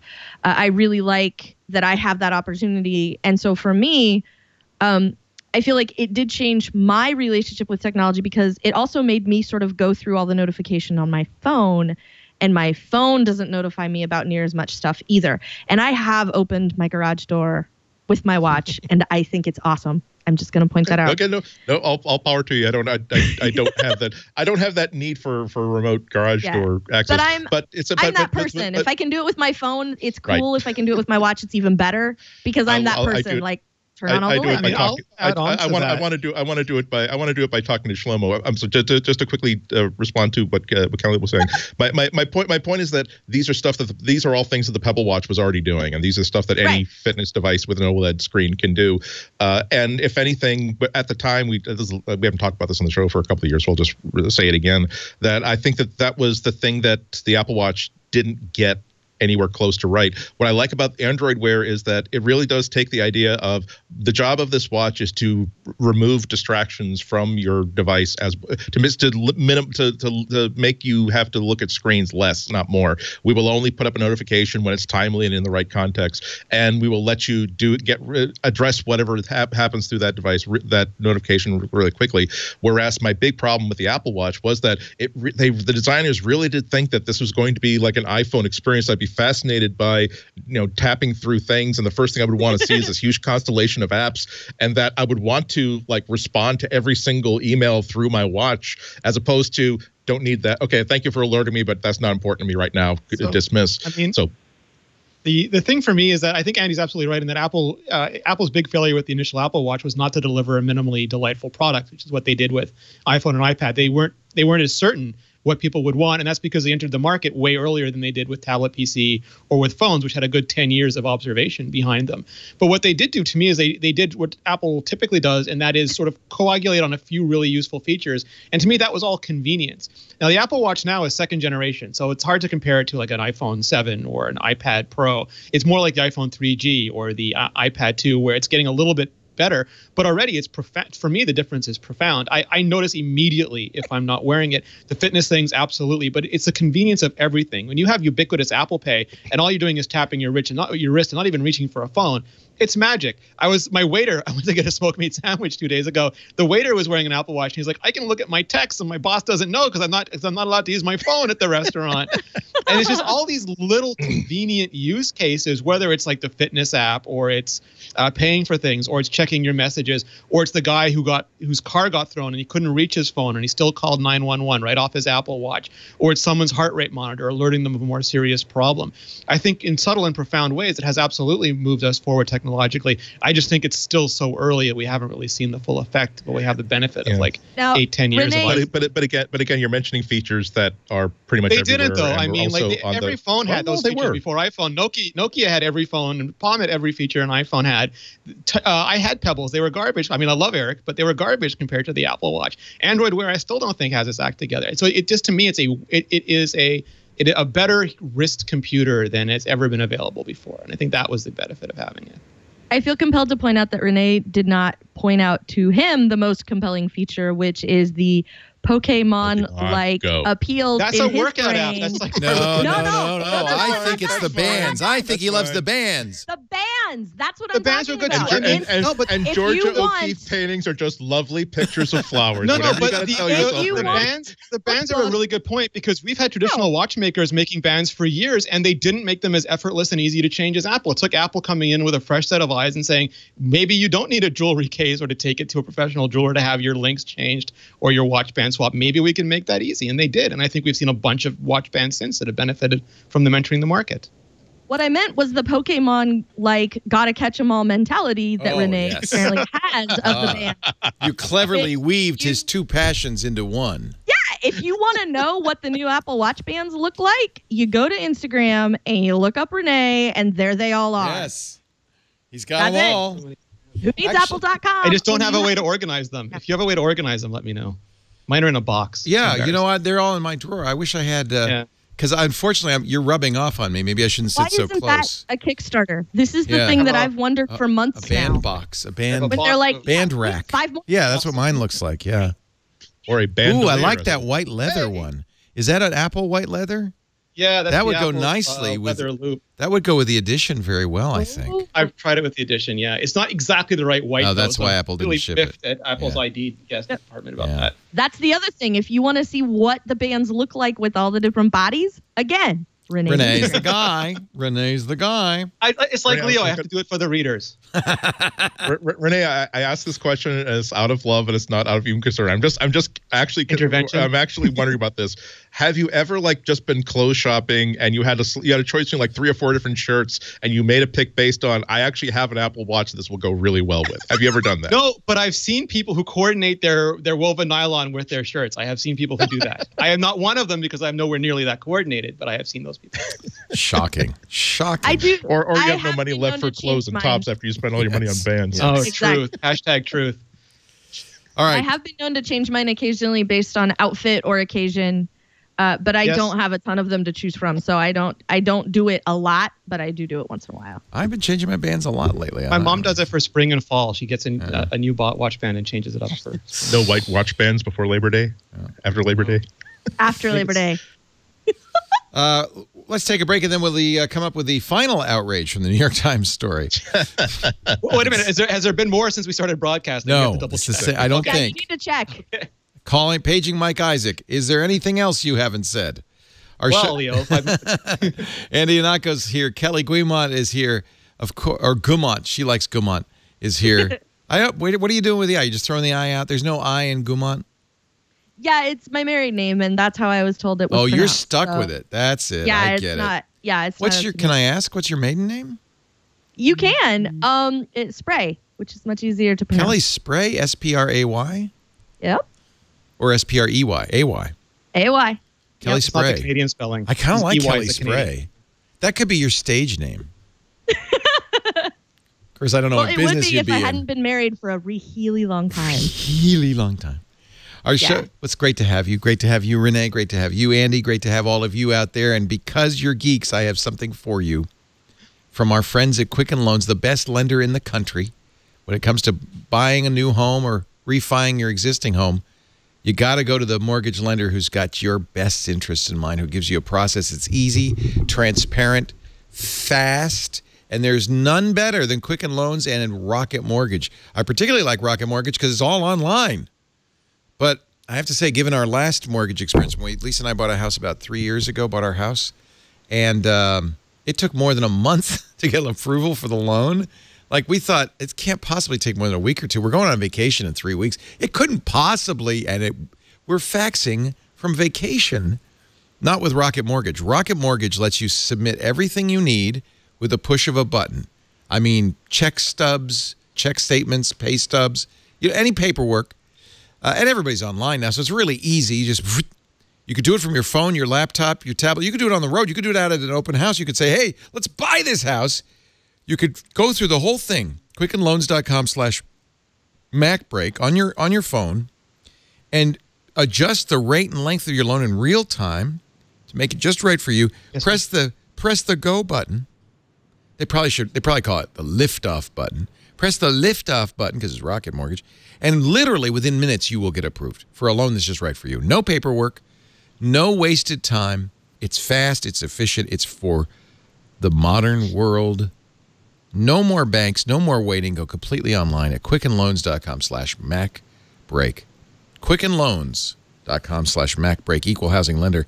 Licensed in all 50 states. NMLSconsumeraccess.org, number 3030. Check it out for a transparent, trustworthy home loan process that's completely online. quickenloans.com/MacBreak.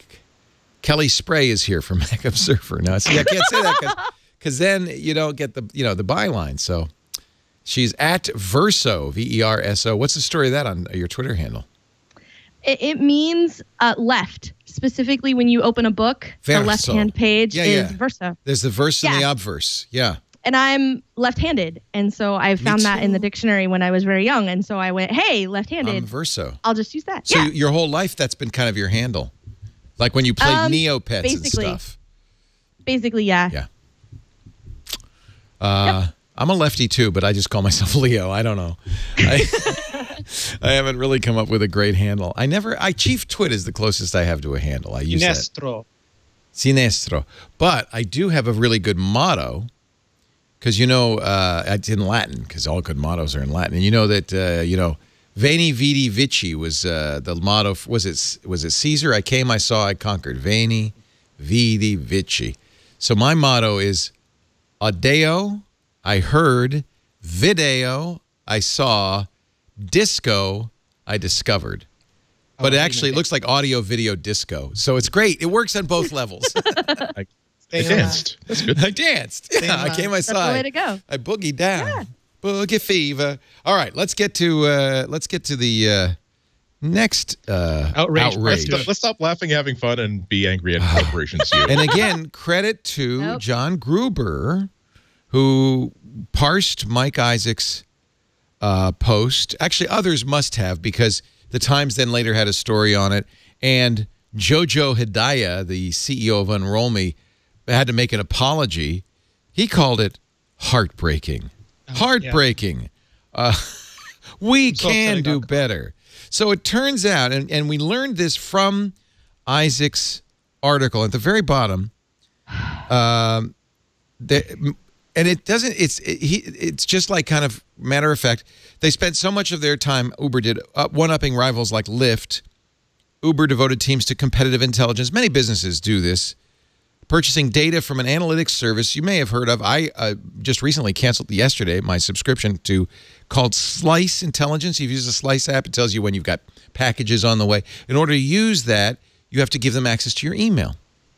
Using an email digest service Slice owns called Unroll.me. We've even recommended Unroll.me. It's so cool. Yeah. You just sign up for it. You give it access to your email account. It looks for your subscriptions and unsubscribes that second part, that's the problem. Looks through your email account. Looks through it again. You give it access to your email account. And if you're a Gmail user, it's not just today's emails.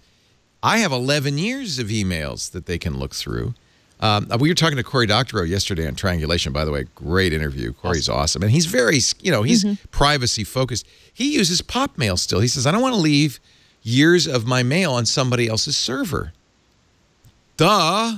But that was the whole selling point of Gmail, right? Is you can leave all your mail here and search at any time. And anyway, Unroll.me turns out and if you'd read the terms of service, you would have known this, had a nice business on the side. It was a free service, as is Slice. But apparently, they collected, not when they went through your email, among other things, your Lyft receipts from the inbox and sold the anonymized data to Uber. Uber used the data to kind of gauge the health of Lyft's business. Slice confirmed it sells anonymized data, but, what we don't see in this article, but we all know, is that there's no such thing as anonymized data. We've seen so many experiments in universities and so forth taking so-called anonymized data and figuring out exactly who it came from. So I wouldn't count on it being anonymized. And on top of that, if your privacy agreement says, hey, we will never sell identifiable information to you, that's fine so long as they never make you click through another user agreement ever again, because they can always change that and put that at byte number. Jojo Hidayah writes, our users are the heart of our company and service. So it's heartbreaking to see that some of our users are upset to learn about how we monetize our free service. It's in the terms of service. It's in their privacy policy. We need to do better. They are heartbroken because they got caught, not because... Infuriating. And that's what Gruber says. Gruber's takedown is salty, to say the least. He says, give me an effing break. They're not heartbroken. They're in damage control mode because they were operating under the radar. Now they've been revealed. I, of course, immediately unsubscribed from Unroll.me and Slice. He calls them poop bags. He says, if you've signed up for Unroll.me, delete your account. They make money by selling your purchase receipts. The thing is, it's not just the Lyft receipts, right? That's the tip of the iceberg. Oh, wait a minute. They're mining that kind of stuff from my email and selling that to the highest bidder. So to be clear, like this kind of market basket analysis is not new. Traditionally, like if you go to a 7-Eleven and you buy a Coca-Cola, Coke has no idea who you are, but 7-Eleven might, and they'll sell that data back to Coke. They'll sell it to Pepsi for competitive analysis, and they'll sell it to Pringles because they want to try to motivate them to pay more for better shelf positioning or to do different sales and things like that. The difference is that you were going into their place and using it in a very specific transaction, where here they're entreating customers to provide unlimited access for in perpetuity to all sorts of data, either like what they want now and what they might want in the future. And that's just horrifying. And there's all these services that want you to give, like TripIt, which just said, like, why are you emailing us your receipts, Renee? Just give us access to your Gmail and we'll scan for them and do it all for you. And my reaction was, hell no, get off my planet. There is no amount of convenience that data is invaluable. It is so much more valuable than money, which is why these companies think of all these scumbag ways of trying to take our data from us. And I don't think we've been taught from a young age to value it the way we value. Although when you have a service that's free, you gotta think about, well, this is not free for them, so how are they making money?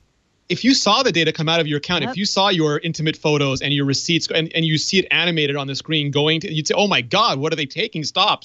But it's invisible to us, so it feels like it really is free.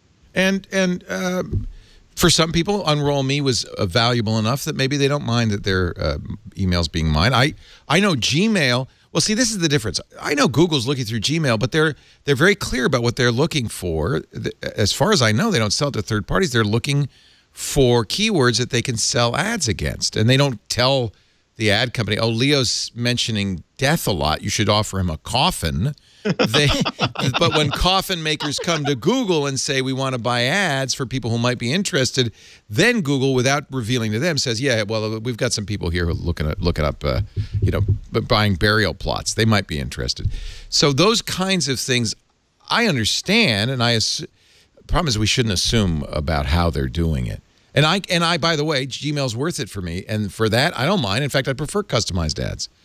Now, on the other hand, if I knew that Google were selling anonymized receipts from my purchases to some other company, I might be a little upset. I hope they're not. Are they? And it was the diaper and the beer. Like, you could identify someone at a 7-Eleven because they bought diaper and beer at the same. Like, you could pull the patterns out of these things. They ended up not being anonymous at all. You get one piece of information, like a telephone number and email address, right, and suddenly you knew everything about that person. We've seen it over and over again. So, researchers take anonymized Netflix data and they're able to immediately pinpoint who it is. Yeah. It's not anonymization is. But am I being naive? Is this just the tip of the iceberg? Is what Unroll Me doing, is it normal? Yep. Not yet. Go ahead. Kelly says no. Andy says yes. I said not yet. Yeah. It is not normal now. That's why everybody's up in arms about it. This is the same thing as before when we were talking about Uber. It's not normal now, but it's the new normal. But I think it's going to be. Yeah, why do you, Andy? Why do you think that this is common practice? When I look into various industries, again, if you are giving them data, they're going to use that data to whatever advantage they can have. This is the what I always think of as the big bag of free money in the middle of the table concept, where if business sees a big bag of free money in the middle of the table, they're not going to walk by the big bag of free money. They're going to take the big bag of free money. They're going to ask with the thing in their hand, they're going to ask their lawyers, is it legal for us to take this money? And the legal guys can say, yes, absolutely. So great, I'm going to take the big bag of free money. And when it comes to user data, if there is no law stopping them from doing it, if there is a law stopping them from doing it, but there is an easy way by slipping something into paragraph 2000 of a user agreement, yeah, I guess we're going to all read those more closely. Here's an article from Ars Technica a year ago. 8 years ago. Massachusetts Group Insurance Commission had a bright idea back in the mid-1990s. It decided to release anonymized data on state employees that showed every single hospital visit, so that to help researchers in the state So the state removed all obvious identifiers like name, address, and social security number, but a graduate student in computer science got the data and was completely able to figure out exactly who it was. In fact, she found Governor Weld, the former governor of Massachusetts, with no problem.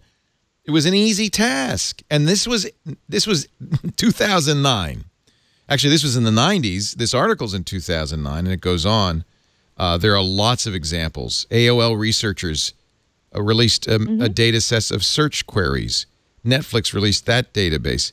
In both cases, people were able to identify specific individuals. So anonymous isn't anonymous. Companies, I agree, are monetizing. I would hope that Google says we're just doing it for ads. I hope that that's true. They're not lying.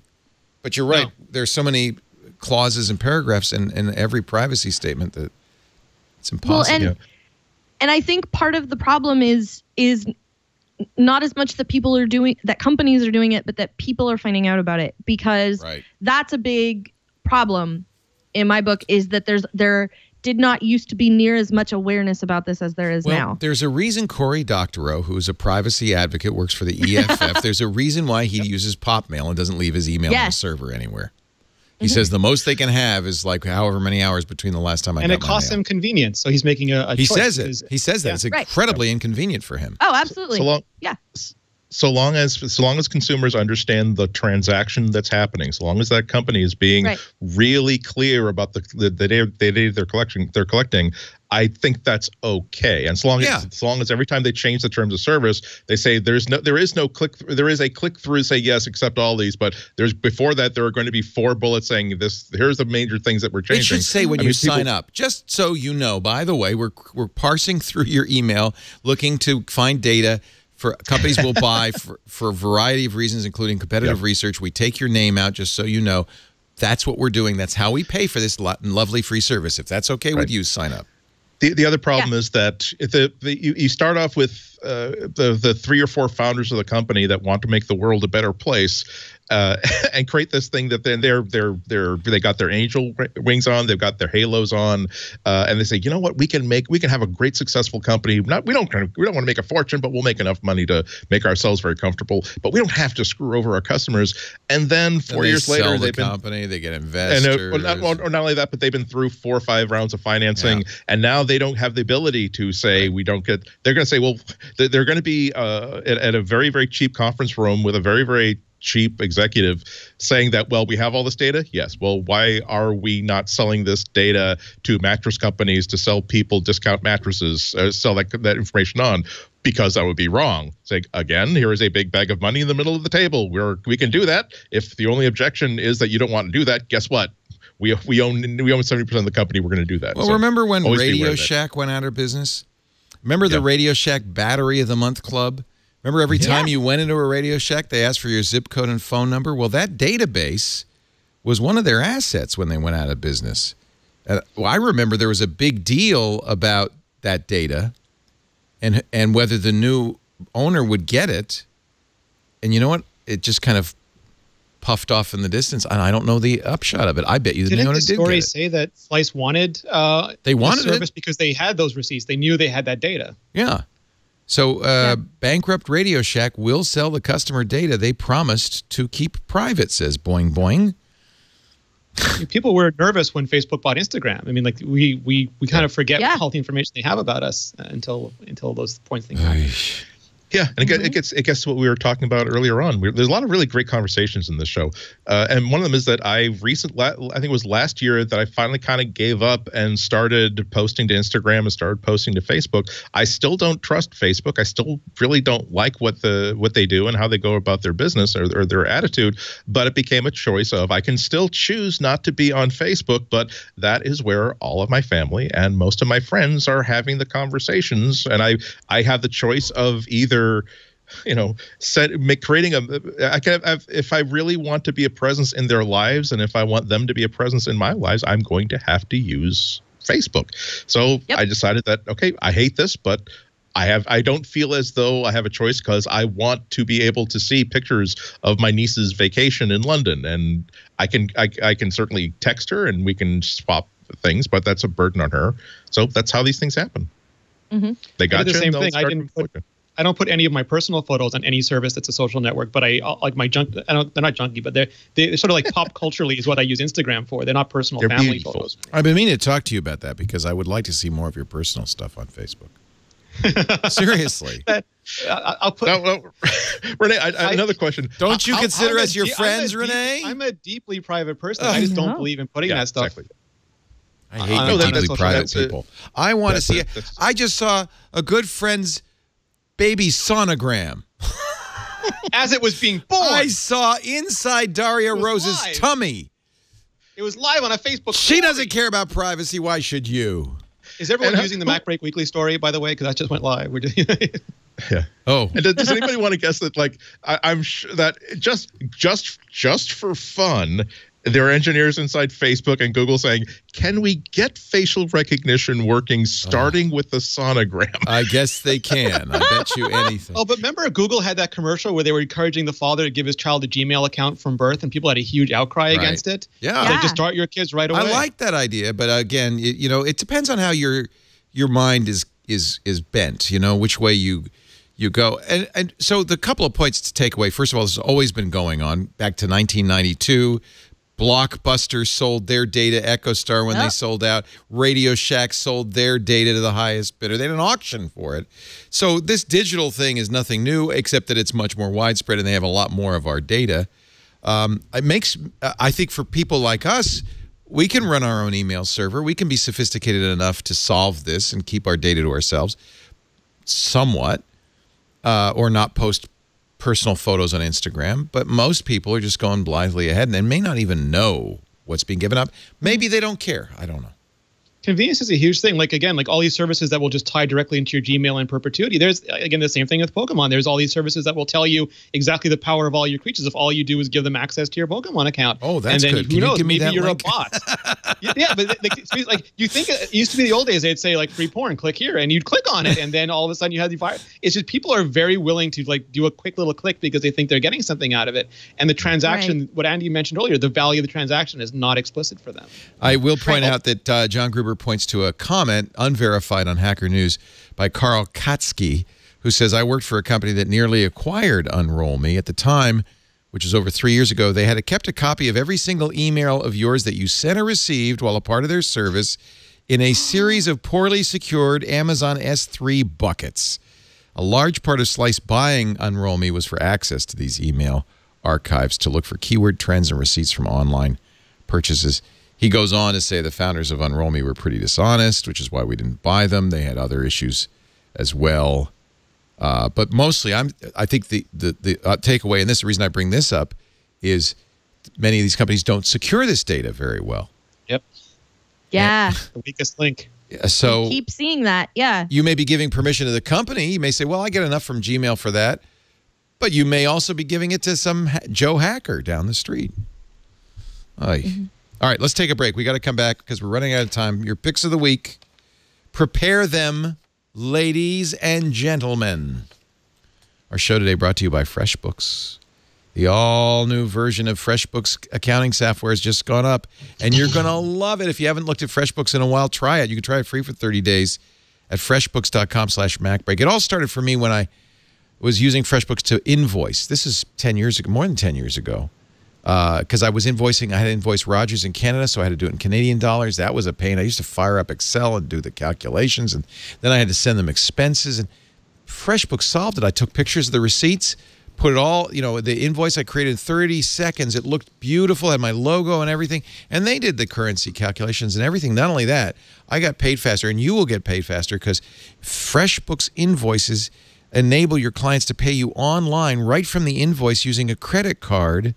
No setup on your part. They can pay straight from the invoice. So on average, FreshBooks users get paid 11 days faster. Plus, the information's at your fingertips. You can see what invoices have been sent, what ones have been paid, not paid. You can even send out, reminders, growing increasingly less gentle. You can see even which invoices have been viewed, which is a very useful thing. Did they see that invoice? Oh, they did. They're just ignoring it. It's so awesome. Auto payment reminders, automatic late fees if you want, recurring invoices. You can bill, they have time tracking in the app and on the website, which means you can bill for time not only by client, but by specific project. You can even track your time to the minute and manage team timesheets as well. I can go on and on. It is fantastic. You could track expenses and integrate them right into whatever you use, Stripe, Shopify, Gusto, Acuity, Scheduling, Concur, and Expensify that do the expense reporting, right? If you want to keep track of business miles, things like that, it is awesome. I want you to check out FreshBooks. FreshBooks.com/MacBreak. You'll save 2 days of paperwork a month and make tax time a breeze next year. This is the time to do it. Remember, because the pain of tax time is still fresh in your memory. Fresh. I just did mine. Yeah, right? Do you want to do that again in a year? No, you don't. I may as well do my financial planning now. I'm already depressed. If you start FreshBooks now, next year you just, if you get all the reports your accountant or your bookkeeper wants, or for you, and it's easy. It's like push button. FreshBooks.com/MacBreak. 30 days free. Do me a favor though. Mention MacBreak Weekly in the "How did you hear about us? How did you hear about us?" section. Say MacBreak Weekly. All right. Show of hands. Who has a pick? Anybody? Kelly Guimont. Can we mention one thing before we do Pixel? Yes. The Apple changing the terms on their affiliate program. Yes. We left that out because we were over time. I didn't want to make it a pick of the week, though. Don't make it a pick of the week. It's actually a big deal, though. They're reducing the commission considerably, like 5%, right? It's down from 7% to 2.5%. Nice. And they gave 1 week's notice. That's a 64% cut. Yeah. So what does that mean? If you're an affiliate, oh, wait a minute. That means you'll get less money. Yeah, a lot of developers use affiliate links in order to supplement their App Store income because it's not getting easier to sell paid ads. I thought that meant they were taking less money. They're giving less money. Yeah. Yeah. Not such good news. No. Now, Google has always given 0%, so it's not like there's a lot of competition in this area, but it's still, absent any word from Apple on why this is happening, it's very disheartening. That actually is a pretty big cut. 7% was generous. Yeah. Federico Vitici says, so yeah, this change in affiliate commissions pretty much sucks. We don't rely on links alone, thankfully, but we'll be affected by it. Who is Federico? He does... runs MacStories.net. That's it. Tremendous That's site, right. tremendous writer. That's sad. We used to, back in the day, we used to pay a full-time app editor salary just off App Store affiliate revenue, and it's gotten less and less over the years. Well, we do it with Amazon, right? Amazon has cut their rates too. Yeah. Recently. They don't... You know what? Where are you going to go? What are you going to do? We try to get off ads by going to affiliate because the ads are getting worse and now the affiliate's getting worse. So tiny violins all just around. Means more ads, doesn't it? We'll see. Okay, sorry, Renee. Sorry, now, Kelly. But no, I think we didn't get to a lot of stories, and I apologize, but I think we had some great conversations. So, Kelly Gumont. Hey, hey, Kelly. Hey, Verso. What do you got for us? Yeah. So, I have two things, and they're analog. One of them is sort of a bonus pick, but I'm going to start with an item from Uniball, which is the mechanical pencil. And it's let me put it right way up. It's the Kuru Toga mechanical pencil. Now, I have the Hello Kitty one. And here's why it's awesome. aside from having Hello Kitty on it, of course. Here's why the Kuru Toga is awesome. Because normally, like when you use a mechanical pencil, you pick it up kind of the same way and hold it kind of the same all the time. And you write and you write and you write and you end up with the long, sharp point on on the lead. Right. Well, with this, the reason it's called Kuru Toga, it's Japanese and it's two words, and one of them is rotation, basically. I don't remember the exact translation off the top of my head. And the way it works is every time you pick it up and put it down, it rotates the lead around a tiny bit, a teeny tiny bit, so you never get that long, sharp side, and you never end up slicing through your page. So it's awesome. And they come in a few different point sizes. I have the 0.5, which I really you like. A tiny point, yeah. I do, and I it's do too. I do because too. I'm left-handed. Yep. It comes from having pens. Yep. Because I'm not a hook writer. I don't do the hook Me hand. neither. So I drag my hand across it, and I get blue hand, and so that's part of why I like pencils in the first place. Right. No I am more a blue kind of this is funny because I'm a big pen and mechanical pencil aficionado, and I never heard of this. And they're So not this one is- expensive. No, less than $10. And the other thing that I really like about them, I have another one that's plain, but why would I show you the plain one when I have one with Hello Kitty on it? Right. There's sort of a rubber grip here. This red part is rubber. And so when you hold on to it, it's a little cushiony and a little soft and grippy. So you're not necessarily having to hold on to just the plastic part and have it slide around in your hand. So, and it does have the standard issue take off the top. There's an eraser in there, the whole thing. So that's my one pick. My big pick is this one. I like to pick stuff that's super useful and not necessarily very expensive. So here it is. And you don't have to get a Hello Kitty one. There's a red and white. But there's also lots of other designs. So like if you like all your pens to be blue or orange or green or whatever, they have a lot of different body styles, but it's still the Uniball Kuru Toga is the great one. And I like it to write in my Staples ARC notebook. Which is also Hello Kitty. Yes, I have. I've also covered mine in stickers. And I see. Didn't come that way. No, it came plain blue, and then meet Kelly threw the stickers on her notebook. So there you go. The thing that I like about this is that it's got these little rings, and then everything snaps on and off of it. And what's in there? Okay, hey, a CD. All right. So you can peel off and put in there whatever you want. So I have this clear zipper envelope that I can keep stuff in. I have other stuff in here for different projects that I'm working on. There's dividers, and you can add different paper. You can get a hole punch, and you can punch holes in regular paper and put in there. There's loads and loads of stuff that you can do to customize it so that you get the notebook that you want, which for some people is very difficult and for some people is, nigh impossible. If you need to carry around a lot of paper, you can get bigger physical discs in order to have more pages. You can have all different kinds of covers. If you don't want to put stickers on it, there's like the quilted leather that's super awesome. If you want no tabs, you don't have to have the little tab things at all. If you have this is sort of a half size one, and there's one that will hold standard 8.5 by 11 sheets of paper. And with that one, you can get a lot of other stuff as well. And if you needed to carry around other things, you can, like I said, get the hole punch and punch all those out. The Levenger Circa is what it's like, but it's a little bit more affordable and a little bit more easily available because you can go to Staples and like pick everything up and touch it and put your hands on it and see what you think. And I really like it. I do have the larger full-size one. I use that strictly for house projects, because whenever I have to get estimates for something on the driveway or something on the house or whatever, whenever I get those, they're these full-size pieces of paper, and you can get like portfolio pockets for them and the whole thing. And I love them because I can make it be the notebook that I need and not just the notebook that I can buy. Perfect. So. Pen and paper. Who'd have thunk it?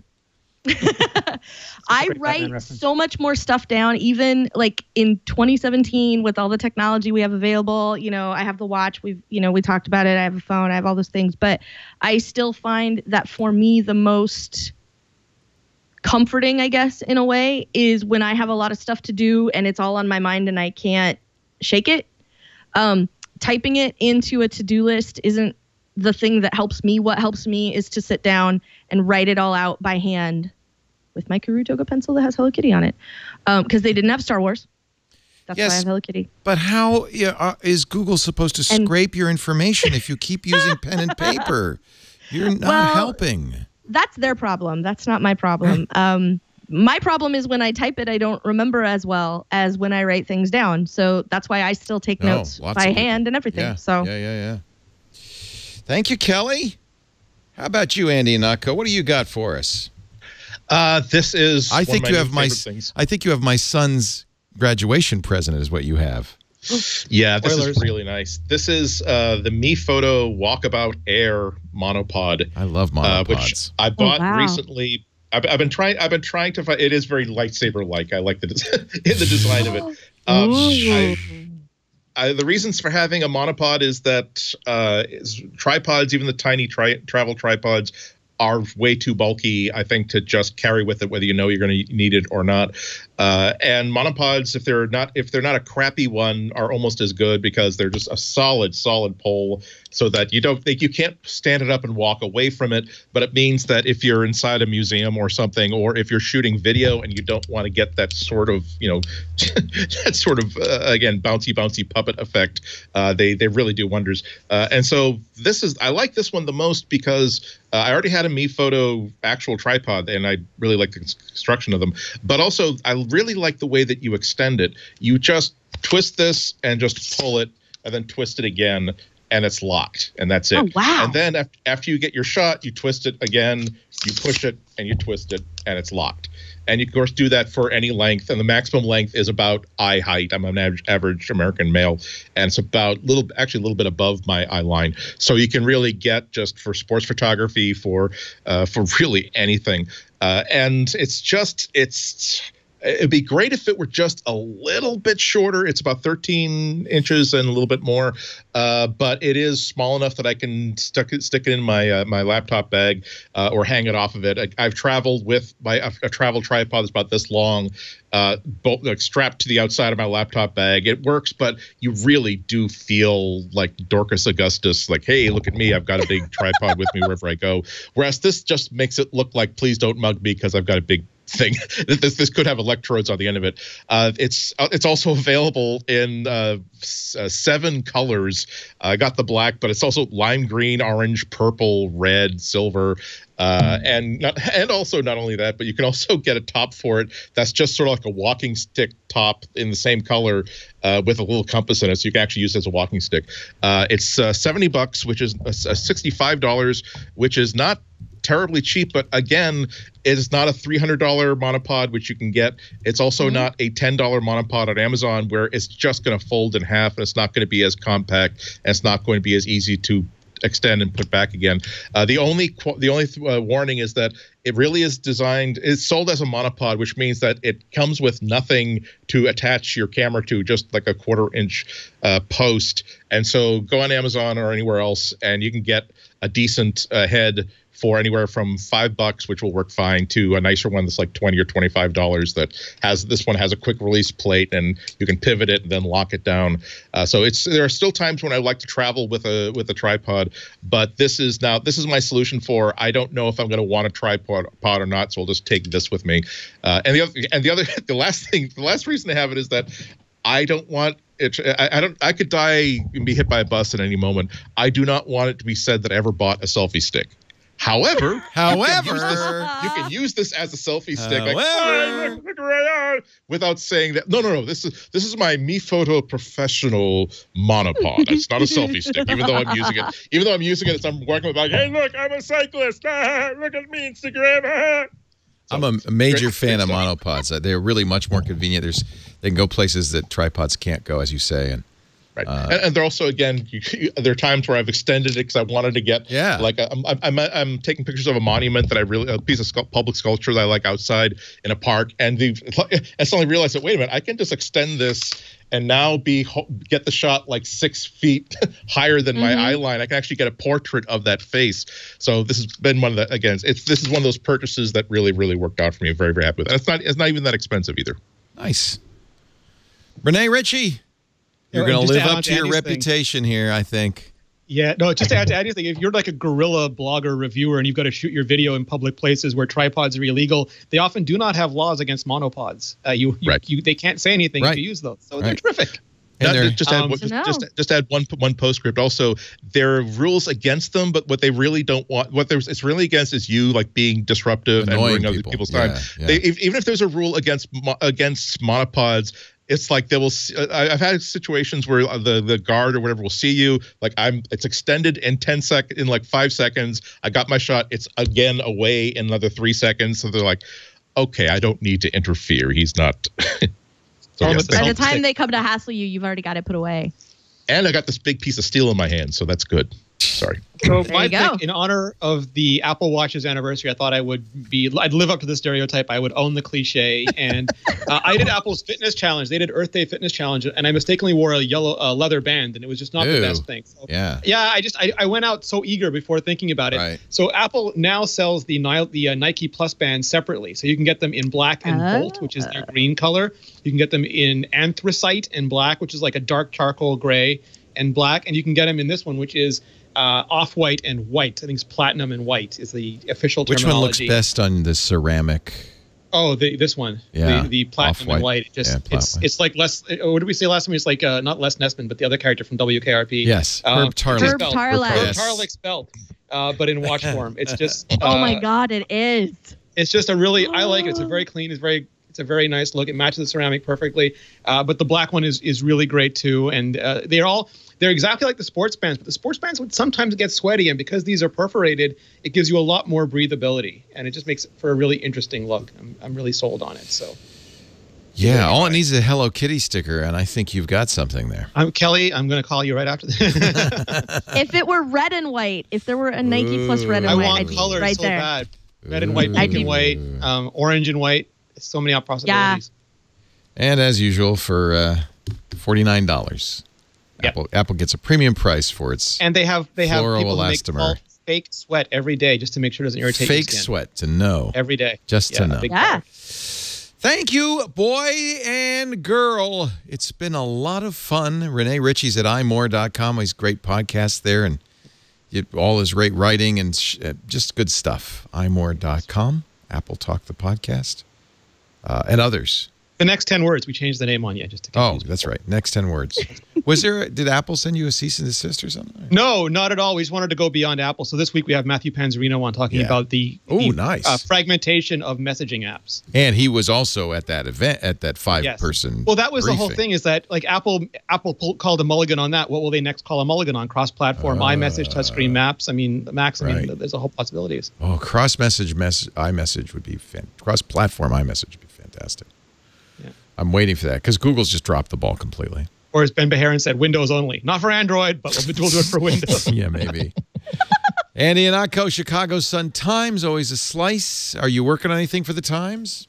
Yeah, finally getting around to reviewing the MacBook Pro. So good. basically savoring.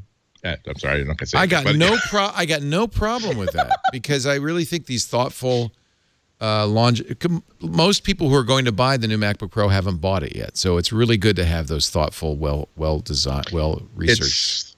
It's been something that I've actually been working on for several months because I wanted to really stress test my conclusions. And your editors must be very tolerant. Yeah, they've pretty much I've broken their spirits to this stage that they know they've given up, and they're just do a spell check, make sure that I don't mention any name brands of Spell did not beers. go right I'm good to go. Okay, Ihnatko. Which also, so I'd like to add, so I'll probably be looking for a new columnist position somewhere. I'd say in 2 weeks' time. No. Again, anybody got a slot open? No. Well, you'd be quite a catch for anybody. Thank you, Andrew. Well, thank you. I do keep in shape. And I might see you. We're going out. Well, maybe we're not going out. I don't know. We won a Webby for triangulation, but then I've all 5 words, Leo. Thank you. But Karsten's just told me that I have to come up with a 5-word.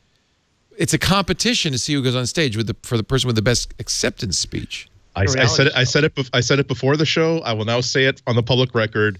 Again, buy a $2,000 Kylo Ren costume, wear it to the show, and your speech is, "This costume's now tax deductible." Perfect. And you'll have a Kylo Ren costume that you can at least write off. And of course, great to have you, Kelly Gaumont of Mac Observer fame and at Verso on the Twitter. Always. And also App Camp for Girls. And don't forget, we got to always give you a plug for that. App Camp for Girls. You're taking signups now, right? Yes. For the summer? Yeah, we're in Portland, Seattle, Phoenix, and this year Chicago. Nice. Everybody should head on over to the website, which is appcamp4girls.org. Very good. And give my regards to Jean McDonald too. She's a jewel. We thank all of you for being here. Our great studio audience. If you want to be in the studio audience, we'd love to have you. Just only one injury today, which is good. Email tickets. It'll heal, I promise. Tickets at twit.tv if you'd like to be here. We also, of course, stream live. You can watch that at twit.tv/live or youtube.com/twit or ustream.com/twit or twitch.tv/twit and watch this live stream. Join us in the chat room at irc.twit.tv.